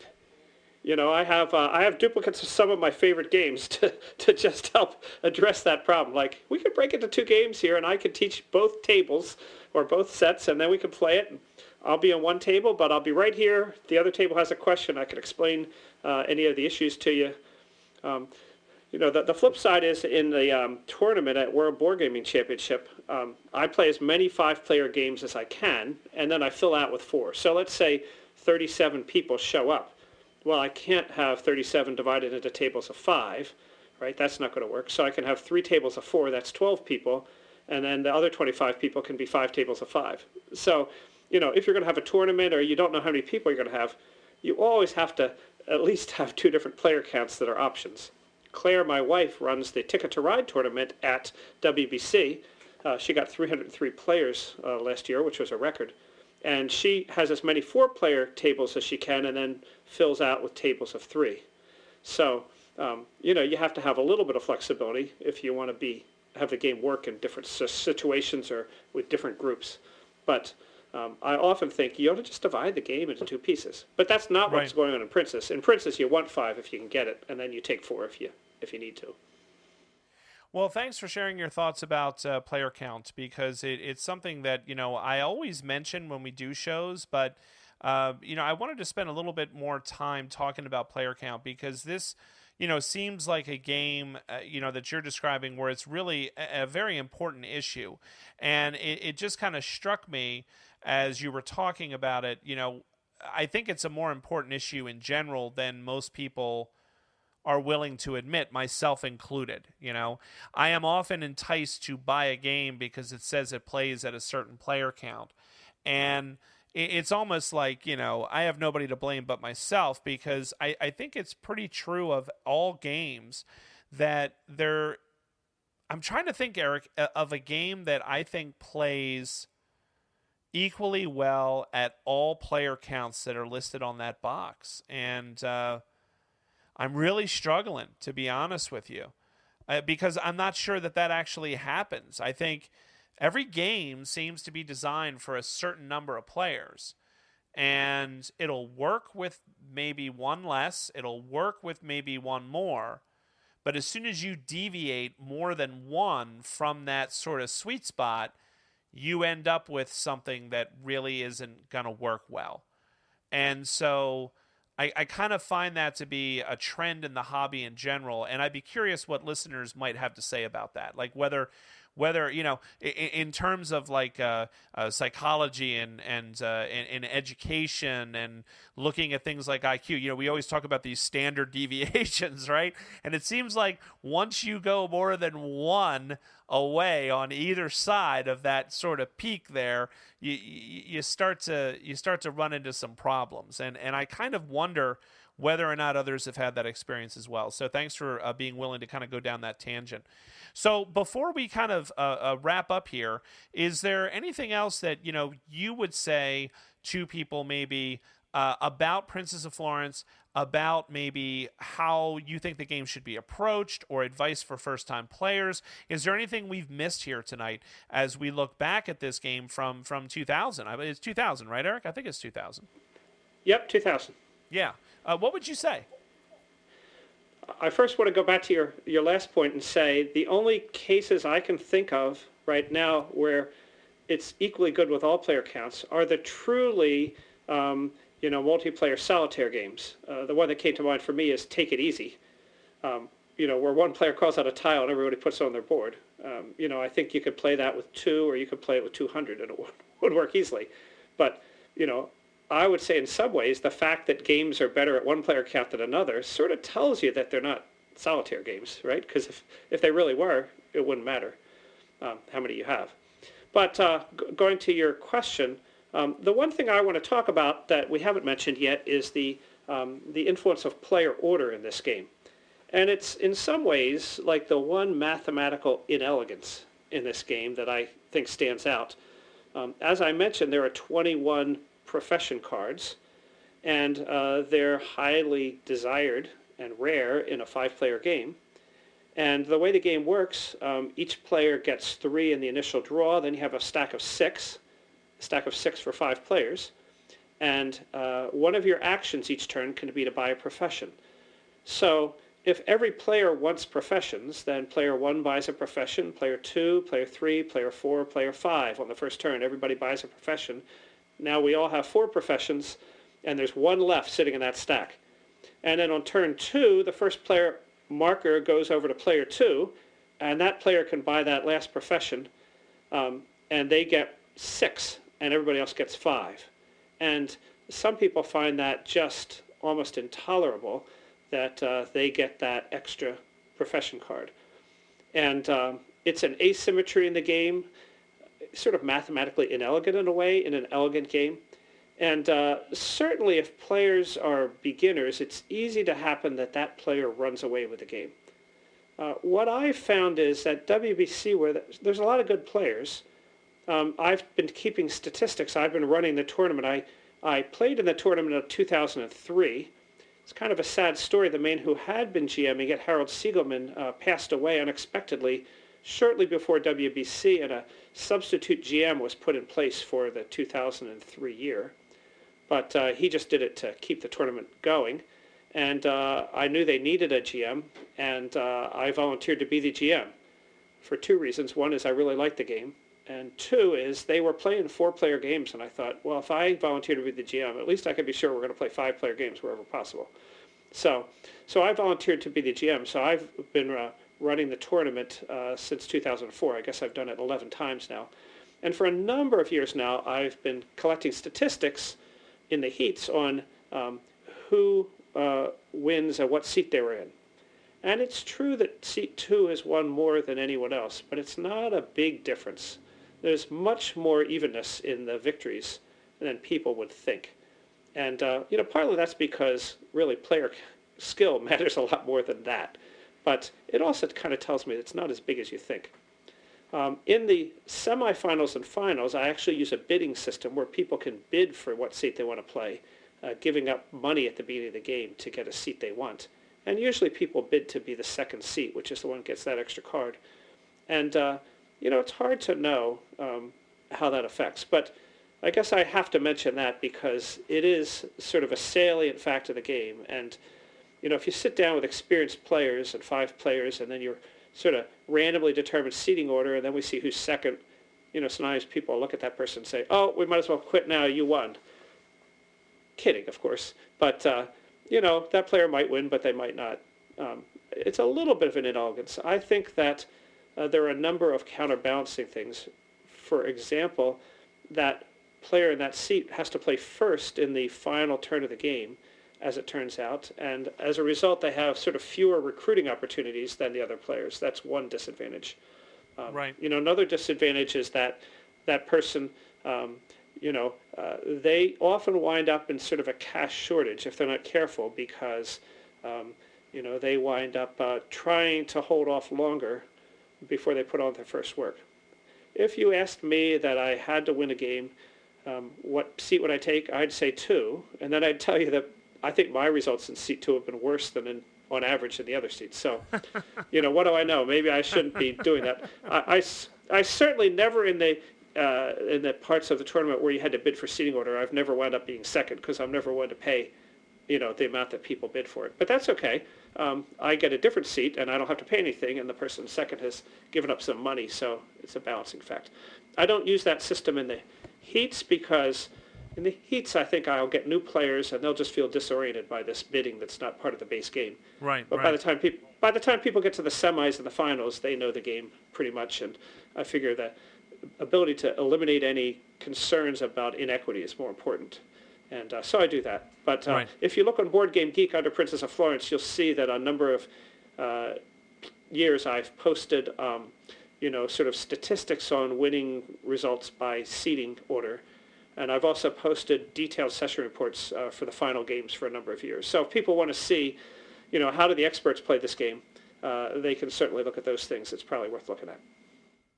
Well, thanks for that strategy tip there, because, again, that's one of those things where if people are inspired or want to dust this game off, maybe they have it on their shelf and they haven't played it in a while, or maybe they want to check it out. I mean, it has recently been reprinted, which is nice. I mean, my local game store, the Gamer's Edge there, they have a copy of it that I've been kind of eyeballing and thinking about, okay, is this another one of these games that I got rid of and I'm going to reacquire?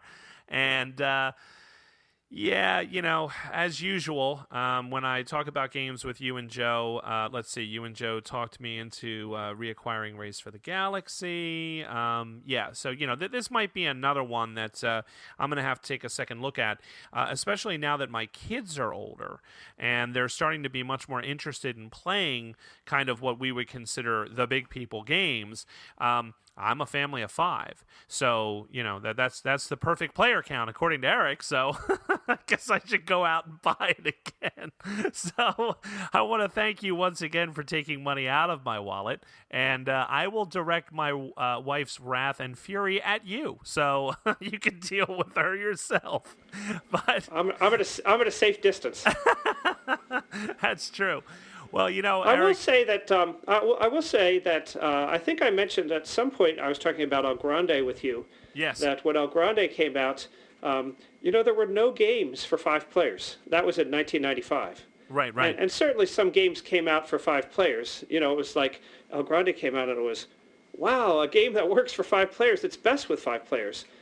Because it seemed like there were games that were best with 4 players, which is kind of maybe it's because tables are square that games come out for 4 players in the past. But wow, a 5-player game, this is great. And, Prince's was not that long after El Grande, 5 years or so. And, having a game that works for 5 in a world where all the games are for 4 is really a cool thing. And, I agree with you. If you're going to have 5 players, you and your wife and your 3 kids, Princess of Florence is worth thinking about. That would almost be my purchase recommendation for almost anybody. If you're going to get chances to play it with 5, then I recommend it. Right. I wouldn't even suggest going out and buy it if all you could ever do is play with four, I think it's not quite as good, right? Go to a convention sometime, and when you have 5 players, play somebody else's copy and see how you like it. Do it that way. But with 5, it's a great game. Well, Eric, I want to thank you for taking the time to talk to us tonight about this great, venerable game. I mean, 15 years old, I just had another reprint, has a very kind of large following. You know, you mentioned the WBC tournaments. You know, this is a game that's been kind of an evergreen there. You know, it's been in circulation for a while. And so, as you said, sincere is, a form of flattery is imitation, and longevity is something in the board gaming hobby that kind of needs to be earned, and I think this game has definitely earned it for a variety of different reasons. So I want to thank you for taking the time to share your experience with us and for talking about one of your favorite games, The Princes of Florence. Thanks, Jeff. It's a pleasure to be on the podcast.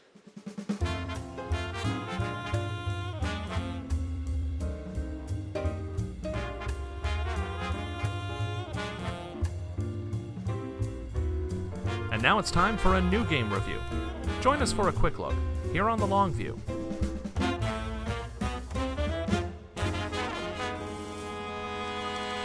So the first game we're going to talk about today is a new one from Tasty Minstrel Games. This one is called Captains of Industry by Michael Keller. This was just recently released, and this is a economic game, definitely. It's kind of a hardcore economic game, and it has developed quite a reputation rather quickly for people who are interested in that style of game. The components are really nicely done. The cards in the game, the game board itself, which depicts these kind of interlocking gears of all of these different kinds of industries, really kind of minimalistic and yet very functional, and also kind of evokes the theme as well. In the game, each of the players is a person who is attempting to basically manufacture goods in order to fulfill demand. And the trick in the game is that the goods that you manufacture aren't really the ones that you yourself wish to consume. In other words, this notion of, well, I'm going to produce steel, for example, and then use my steel in order to build buildings or in order to do other things, that's really not what you want to do, because you're producing the steel and then you're kind of having to buy it from yourself. No, what's much better and what you're trying to maneuver and manipulate in the game is the fact that the steel that you make, you desperately want other players to invest in. In other words, you want them to buy your steel, because this is going to not only generate income for you, but it's going to increase your market share as you become sort of the steel supplier of choice. So at heart, the game actually bears some similarities to a game like Container. And I say that because in Container, for those familiar with that game, you are trying to manufacture goods, but you're not directly looking to manufacture goods and then ship them yourself. You're actually hoping someone else is going to purchase them and then ship them, and that's kind of the way that economy goes. It's a very indirect economy is kind of the way that I like to describe it. So a large part of the game is going to be investing in different facilities that are going to be manufacturing these goods. So at the start of the game, you're going to kind of have the opportunity to sort of pick and choose maybe some things that you're looking for. In other words, you can have quarries that are going to produce stone. You can have lumber mills that are going to produce wood. You can manufacture steel and using steel mills and things of that nature. And all of these things are going to be represented in their own sort of like little economic zones on the board. And what you do is when you manufacture these goods, you're then going to set your price. And the price that you set is variable. In other words, you do get to pick. You can pick anywhere from, as low as a couple of dollars all the way up to like $10 or more. So what you're going to do is set your price. If there's going to be a high demand and people really need your steel, to continue my previous example, then they're probably going to be willing to pay you, that high price, $7, $10 for each steel that they take. And every time they take steel from you, you're going to take the tokens that represent the steel that you manufactured and you kind of put into the supply chain, and you're going to put them in this lovely little kind of bank that you have.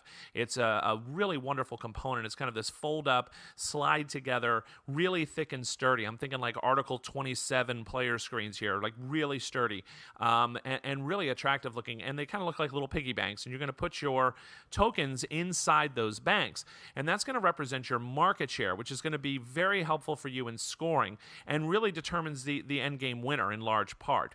So you want to manufacture goods, you want to set a price for them that is going to get you a lot of profit, but is not going to be so high that someone else won't decide, hey, you know what?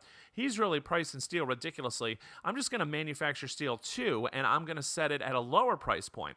One of the rules of the game states that when you go to buy a commodity, whether it's food or whether from farms, which is another thing that you can do, whether it's wood or steel or stone, what you have to do is you have to buy it from the person who's offering the lowest price.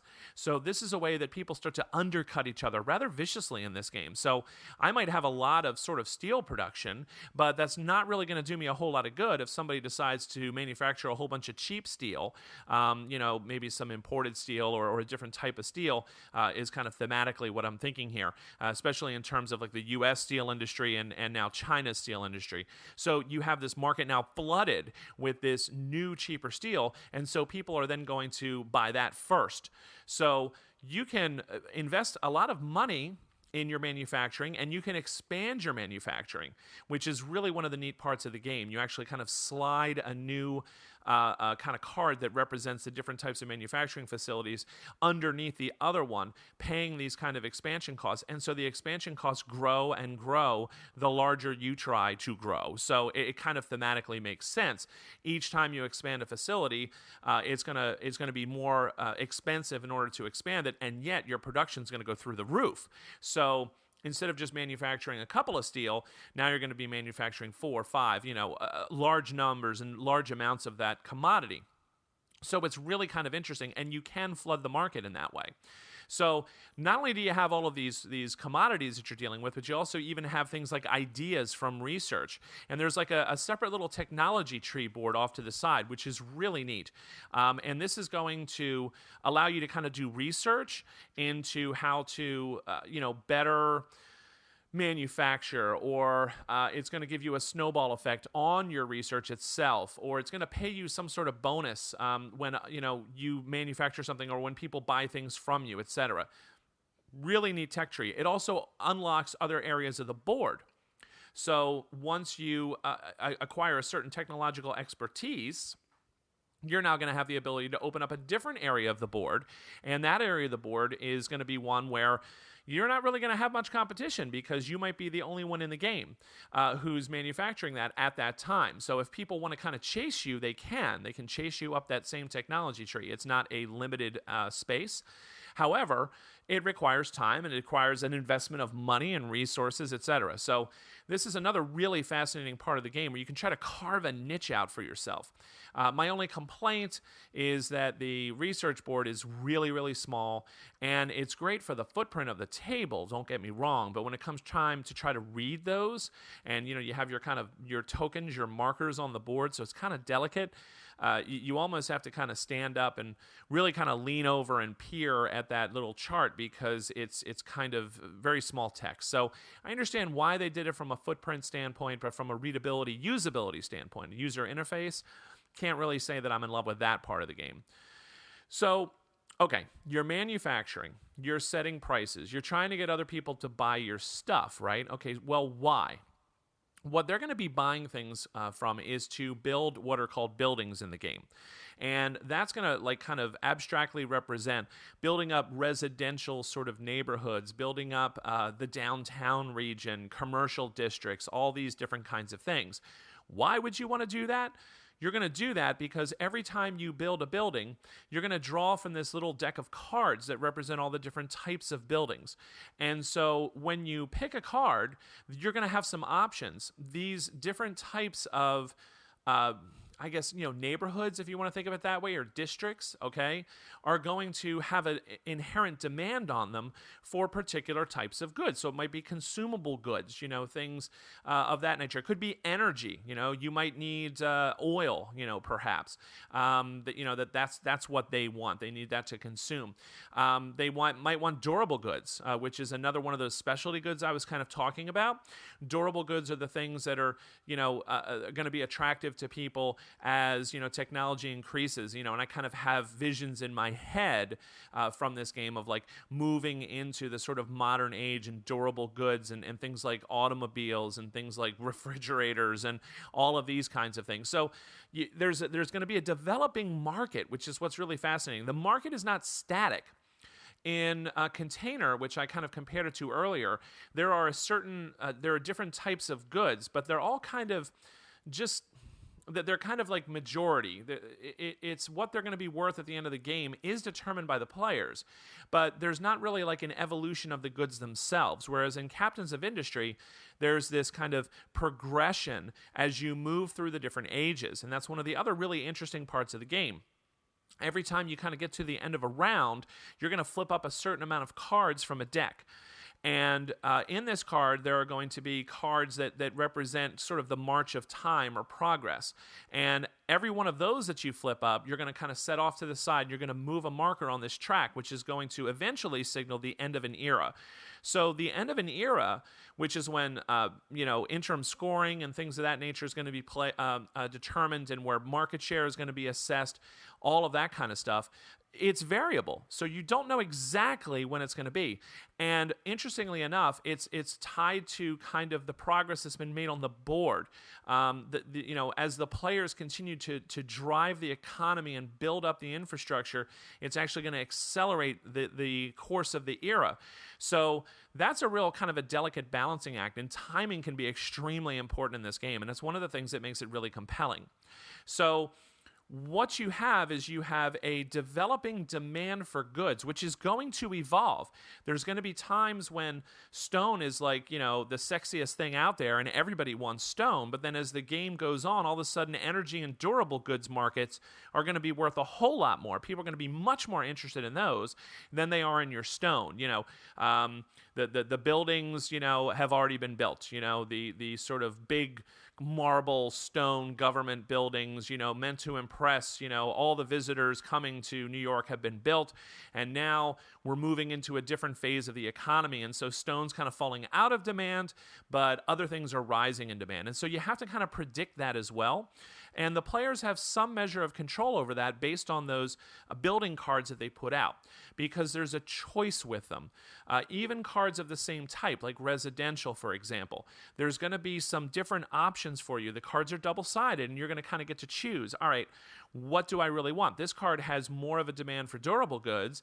This one has more of a demand for consumables or consumer goods.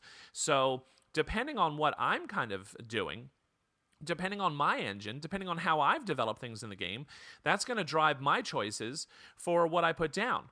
And then once I kind of create that demand, I'm going to do my level best to try to meet it by pumping up my production. Because what happens is, whatever the players themselves don't buy in and among themselves, and you can buy your own stuff, it's just that you don't get to then put those tokens that represent your products into your little bank for market share determination and for endgame victory points, right? So you want to try to avoid that, but you can do it. Anyway, getting back to what I was saying, when you get to the end of that round, what's going to happen is you're going to, whatever is left in the market that has been produced is then going to be consumed by the different sectors of the economy. So any energy demand that is part of the zones that are kind of adjacent to that market are going to be filled by energy. So if, I have energy there and it's priced at $7, then all of my energy tokens are going to be used to fulfill the demand on either side of my kind of energy market. And then my opponent, who put it out at 10, well, he might only get to put out some of his because I undercut him. So this is kind of an example. It's why I wanted to talk about this, end of era scoring, because it's going to really give the opportunity to be very cutthroat in this game. So if you're kind of sensitive, if you're the kind kind of person that doesn't like to have, bad things done to you. You spend a lot of time making all this oil and this energy only to have it sit there and go to waste because your competitor came in and undercut you and filled all the demand with his energy. Things are going to get a little frustrating for you, and so you have to kind of, have to be in the mindset that these are titans of industry that are kind of going at each other. I'm thinking, the Rockefellers and the Vanderbilts and all of that, right? So you kind of have to put yourself in that mindset. And I think the game, in economic terms, does a really admirable job of kind of modeling that kind of master of the world sort of feel to it. You're looking at this board that does not show a particular city. You're looking at this board that doesn't show a particular thing. It's kind of all of these interlocking gears, and these are the gears that make the world go round. And you are kind of a titan of industry that's trying to manipulate this and make these gears turn at your will, in a way that's going to work best for you. So it's really kind of a neat kind of graphic design choice that they put in there. At first, I didn't like it. I thought it looked kind of dark, a little drab, and just very utilitarian. But the more I played the game, the more I thought, this is kind of neat. So there's a lot of things about this game that are really compelling that I think people would really like and enjoy. So what are the negatives? Well, as with anything, there's always going to be some things that people might not enjoy. For example, all the things that I just talked about that I really like and appreciate about the sort of graphic design choices of the game, some people might find too austere. They might not like it. They might think it looks kind of abstracted and it doesn't give you that feel of building in the same way that other games might. I think the variable end of the era is something that I've seen people react a little strongly to. You put a lot of time into trying to ramp yourself up to make this big production and set your price before the end of an era so that you can fulfill that demand I was just talking about in the sort of zones on either side of your market, okay, which is where you put your goods. There's going to be a couple of zones on either side where you can use your stuff to fill demand. Well, if the era is accelerated and it ends before you had the chance to do that, well, you're kind of stuck. You didn't have the chance to do that. So not only did you not get to manufacture and set your price, but now you've got this huge production capacity, which you now have kind of not utilized at all. And so that I know can rub people a little bit, the wrong way as well. For me, I found it kind of challenging, and I liked that I couldn't just math everything out. I liked that there was a little bit of uncertainty, but some people that might not, be something that they would appreciate. The other thing that I would say is that this game definitely needs to be played, 4-player, 5-player. I've played it at the lower player count, 3-player, and it was enjoyable, but a lot of the cutthroat nature of the game didn't really surface until you got increased competition in the 4- and 5-player game.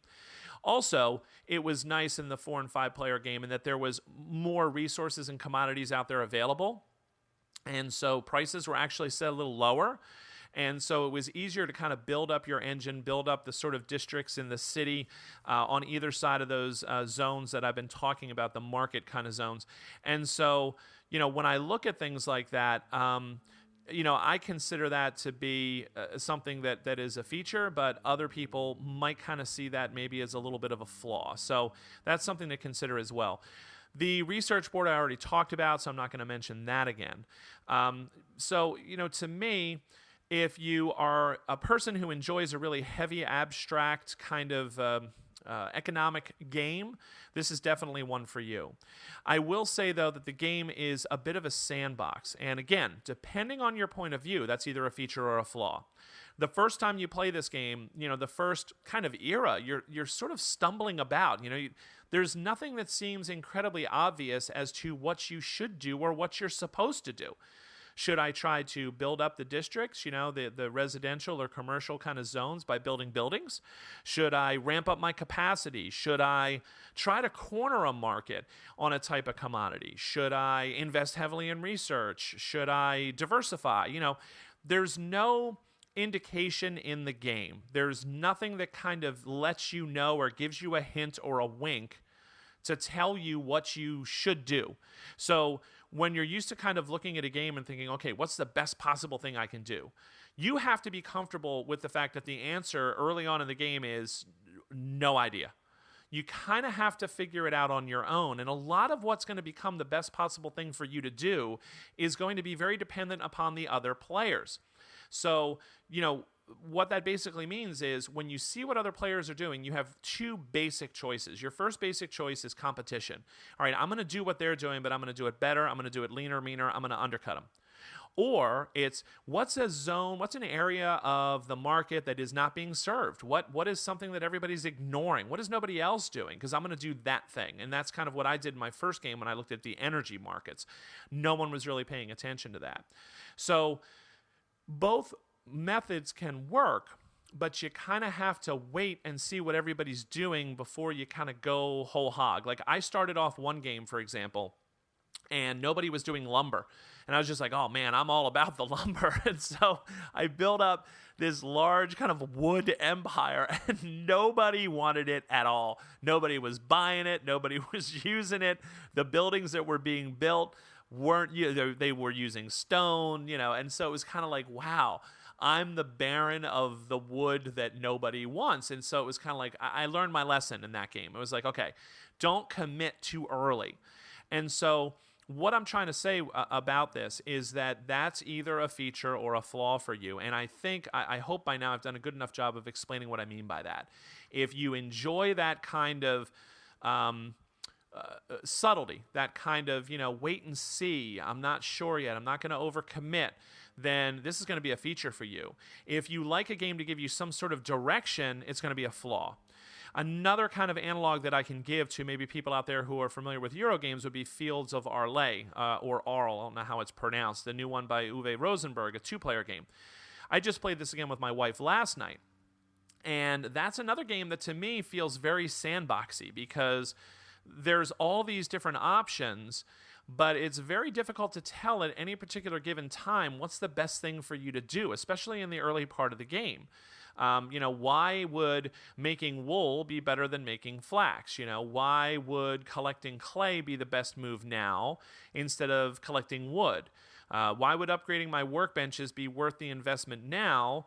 Should I get a cart? There's all these different kinds of things that you can do. And, once you've played the game a few times, you kind of learn to look at the buildings off to the side, and that's going to kind of drive an overall concept of a strategy for you. But until you've played a few times, you really don't know that. Captains of Industry is kind of exactly the same way. You really have to look at the buildings. You have to look at what demand am I looking to create so that I can be in a position to supply that demand. But when you first sit down in the game and somebody says, what do you want to do? Do you want to build this? Do you want to build that? And you kind of look at them and you're like, I have no idea. It's a board with a bunch of gears and little areas to put tokens. I don't understand. What am I supposed to do?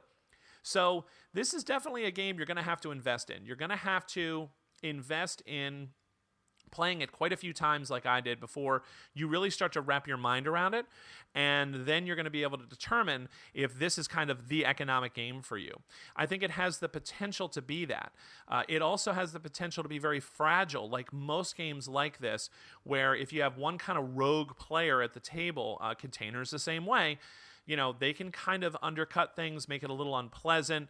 If you have someone who's willing to price everything at a ridiculously low price, a couple bucks, then the economy is going to just tank at the table and people are going to have a really hard time doing anything. And so the game's fragile in that respect in the same way that Container is. But, I think most of the time you're not going to have that happen. And I think if you explore the game quite a bit, you're going to find more and more kind of layers. There's a lot of subtlety here. So Captains of Industry, I think, is an excellent game, but it is a game that you're going to have to invest some time in. It's a game that you are going to have to commit to. This is not going to be a casual game where you can just kind of sit down every once in a while and play it and really expect to do well. This is a game that you're going to have to kind of study. So, for a game of this nature, for 4 to 5 players, I can't really recommend it with 3, but for 4 to 5 players, Captains of Industry by Michael Keller, released by Tasty Minstrel Games, is a fascinating exploration of economic kind of ideas and concepts and competition at work. So that's my review for Captains of Industry.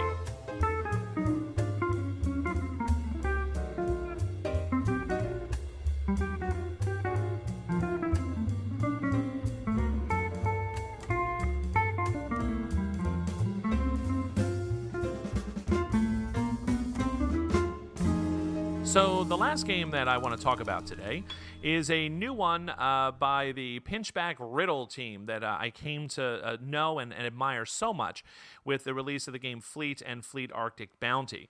This is the game Eggs and Empires. This is tagged as a 2014 release, although I think it's just now kind of getting its wide release. It is a game for 2 to 6 players. It's published by Eagle Griffin Games, and it is a game that is, I would say, it's a light kind of a family game with a little bit of gamerly kind of elements in there, which makes it quite fun.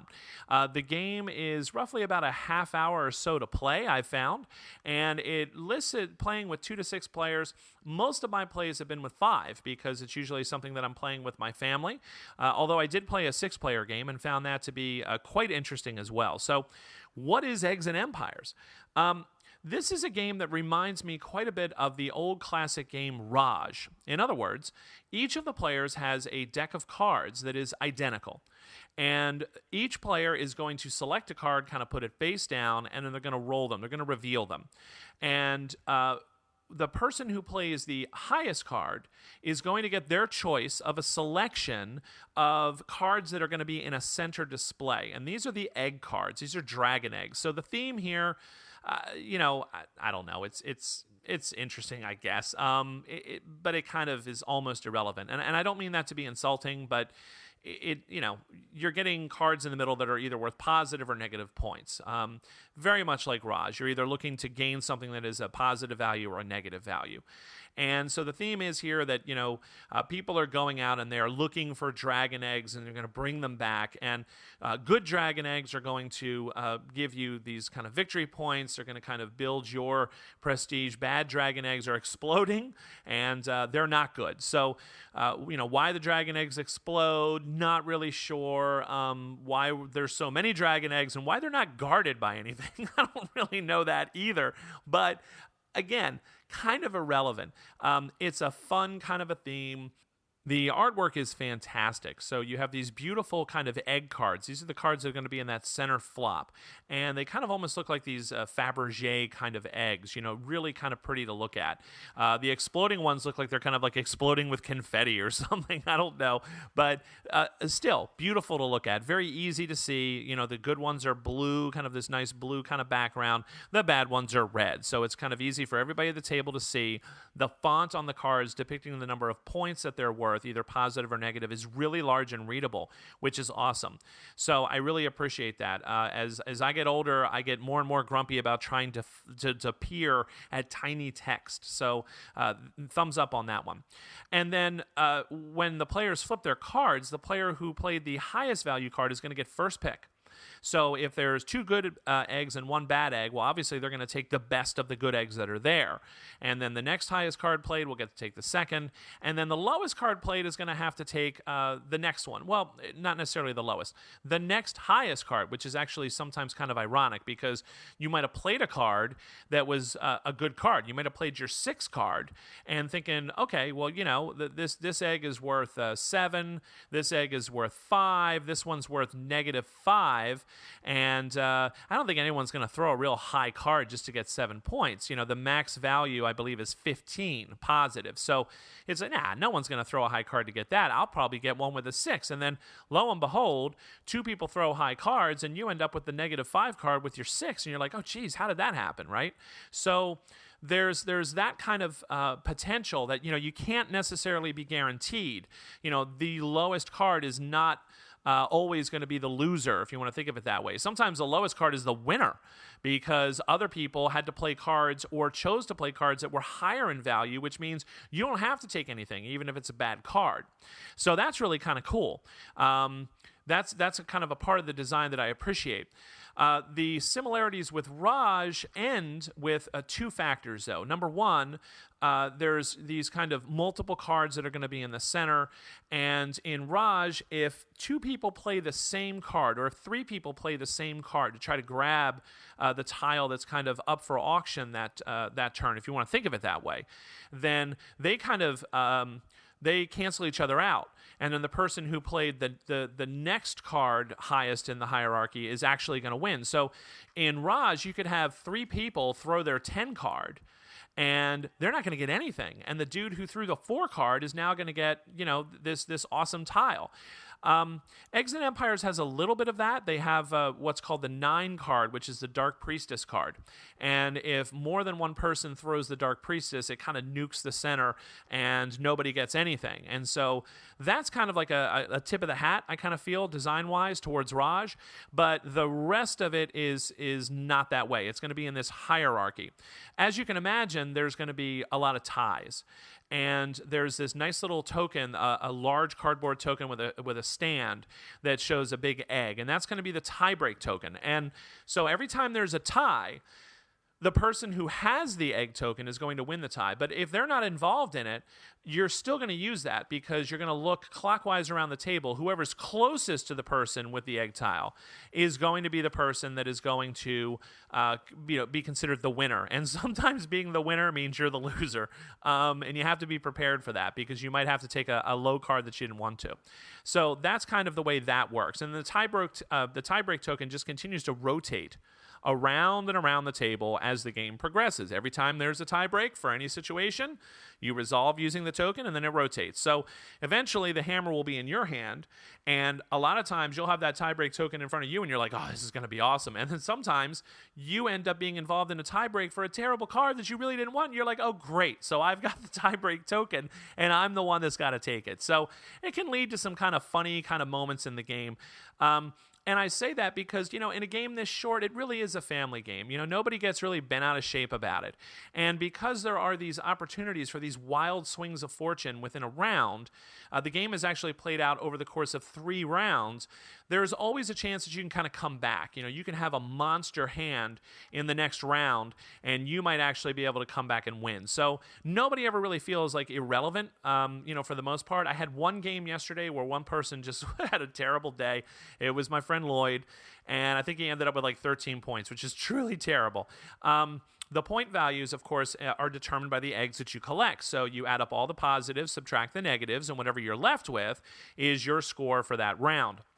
After 3 consecutive rounds, you're going to take a look at the totals, and you're going to see who wins. So that right there sounds like a fun game, but where they kind of tweaked it and ratcheted it up a little bit was with the different types of cards. So, for example, the highest card that you have and the lowest card you have, the 10 and the 1, they have no special abilities whatsoever. But each of the other cards has something that they do. So, for example, the 2 card is the Scout. And what that lets you do, it's not a very powerful card, but sometimes it's really useful to play if there's a bunch of lousy eggs out there, okay? And what it's going to allow you to do is before the next cards are revealed for the next hand, you're going to get to secretly peek at one. You're going to get to see what it is, and you're going to put it face down so that nobody but you knows what it is. And so this is a great opportunity for bluffing, I've actually tried to intentionally lie with my expression, looking pleased when it's a lousy card or looking upset when it's a really good card, trying to kind of throw people off a little bit. So there's a little bit of metagaming that's involved there too, and that can be quite a lot of fun. So the Scout is going to let you do that. There are other cards. The 3 card is the Shepherd, and the Shepherd is just a 3, but hey, if somebody plays a Blacksmith, the Shepherd actually will sneak in. The Blacksmith is the value 8 card. The Shepherd will sneak in before the Blacksmith and grab an egg before the Blacksmith gets there. Now again, this is one of those things, right, where what does the Shepherd have to do with the Blacksmith, and why does the Shepherd beat the Blacksmith? I have no idea, right? I don't, and this is what I mean by the theme is kind of irrelevant. The mechanics of the game are what make the game fun, so make no mistake about that, okay? The art is beautiful. There's a tenuous kind of theme, but that's not what's going to grab you about this game. So if you're looking for this, thematic experience, no. If you're looking for a fun game, you can play at a high player count in a quick period of time. mechanically, this game is solid. It's a lot of fun. So getting back, okay, so there's all these other cards. There's a courier card. I think that's the value 4, and that's the card that's going to let you take an egg, but then you get to give it to somebody if you want. You don't have to. So the courier is like a safe card. So if I play a courier and I take a good card, then I'm just going to keep it. But if I play the courier and I have to take a lousy card, I have to take an exploding egg card, I can just say, oh, here, why don't you take that instead?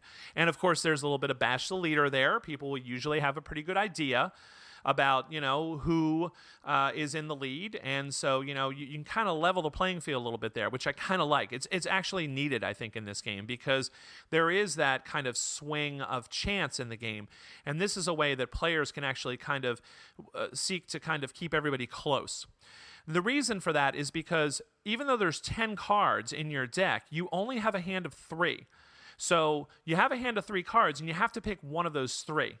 And then after you've played a card, then you're going to pick a new one. So you're always choosing from 3.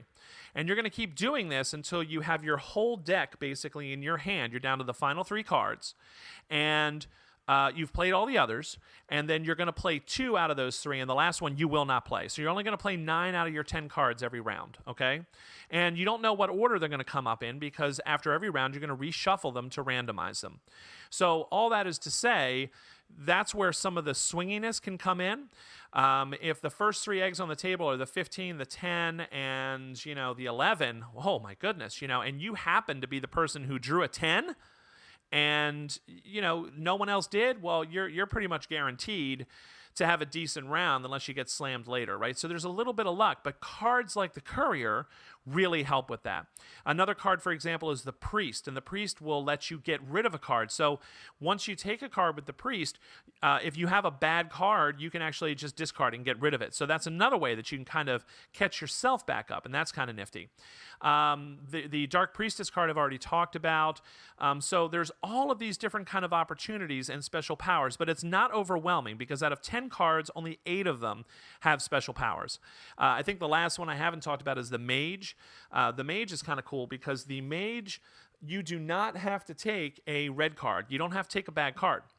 So even though you might have thrown a card, that's perfect for those situations where there's like a good card, like a +8, and then a -4, and a -6. And you're like, oh man, what do I do? Well, I'm going to throw the Mage.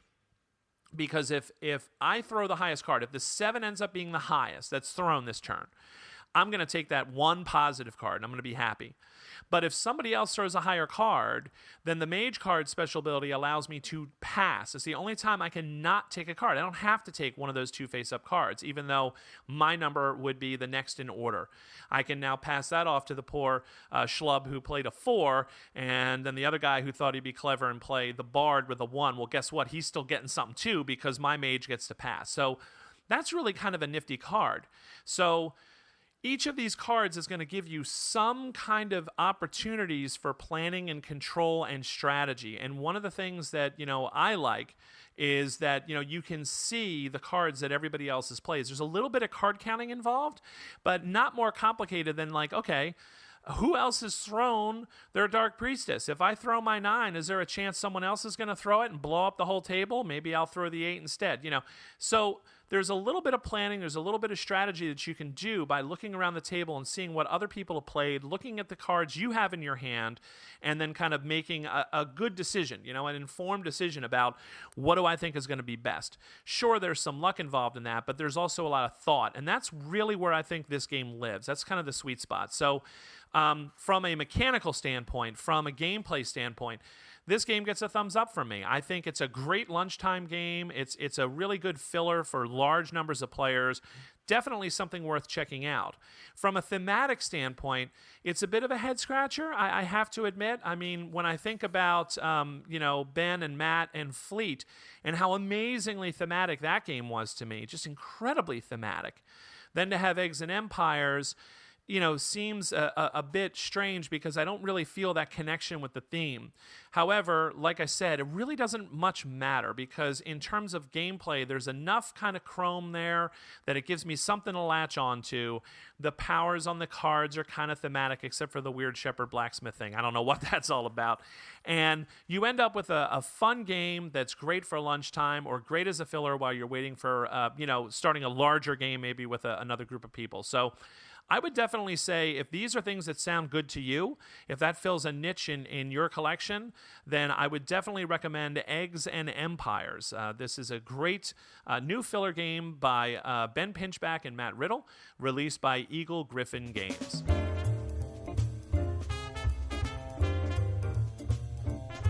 Well, that's about all the time we have for this episode of The Long View. I, of course, want to thank my sponsor, GameSurplus.com. Go and check them out and just see what great customer service they have to offer you. And if you do decide to order from them, please be sure to tell them that The Long View sent you. Want to send a shout out to my local store, The Gamer's Edge in Stroudsburg, Pennsylvania. Lloyd and I are running demos there every Monday night, so if you're in the area, stop on by and check out all that The Gamer's Edge has to offer.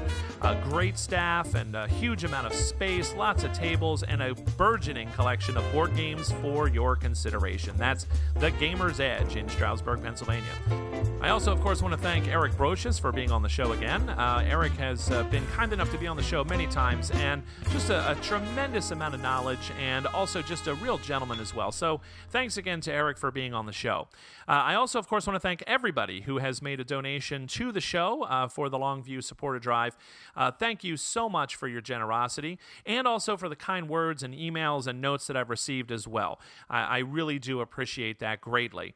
And if you do have the chance to maybe go over and do an iTunes review, or if you haven't donated to the show and perhaps after listening to all of the great things that you can learn from someone like Eric, and you'd like to make a donation, please go to www.thelongviewpodcast.com and click on the PayPal button there to make a donation. I appreciate it greatly, and helping me move forward into the next year of programming here on The Long View. So for Eric Brocious and myself, I want to say thanks to everybody out there for listening, and have a great night.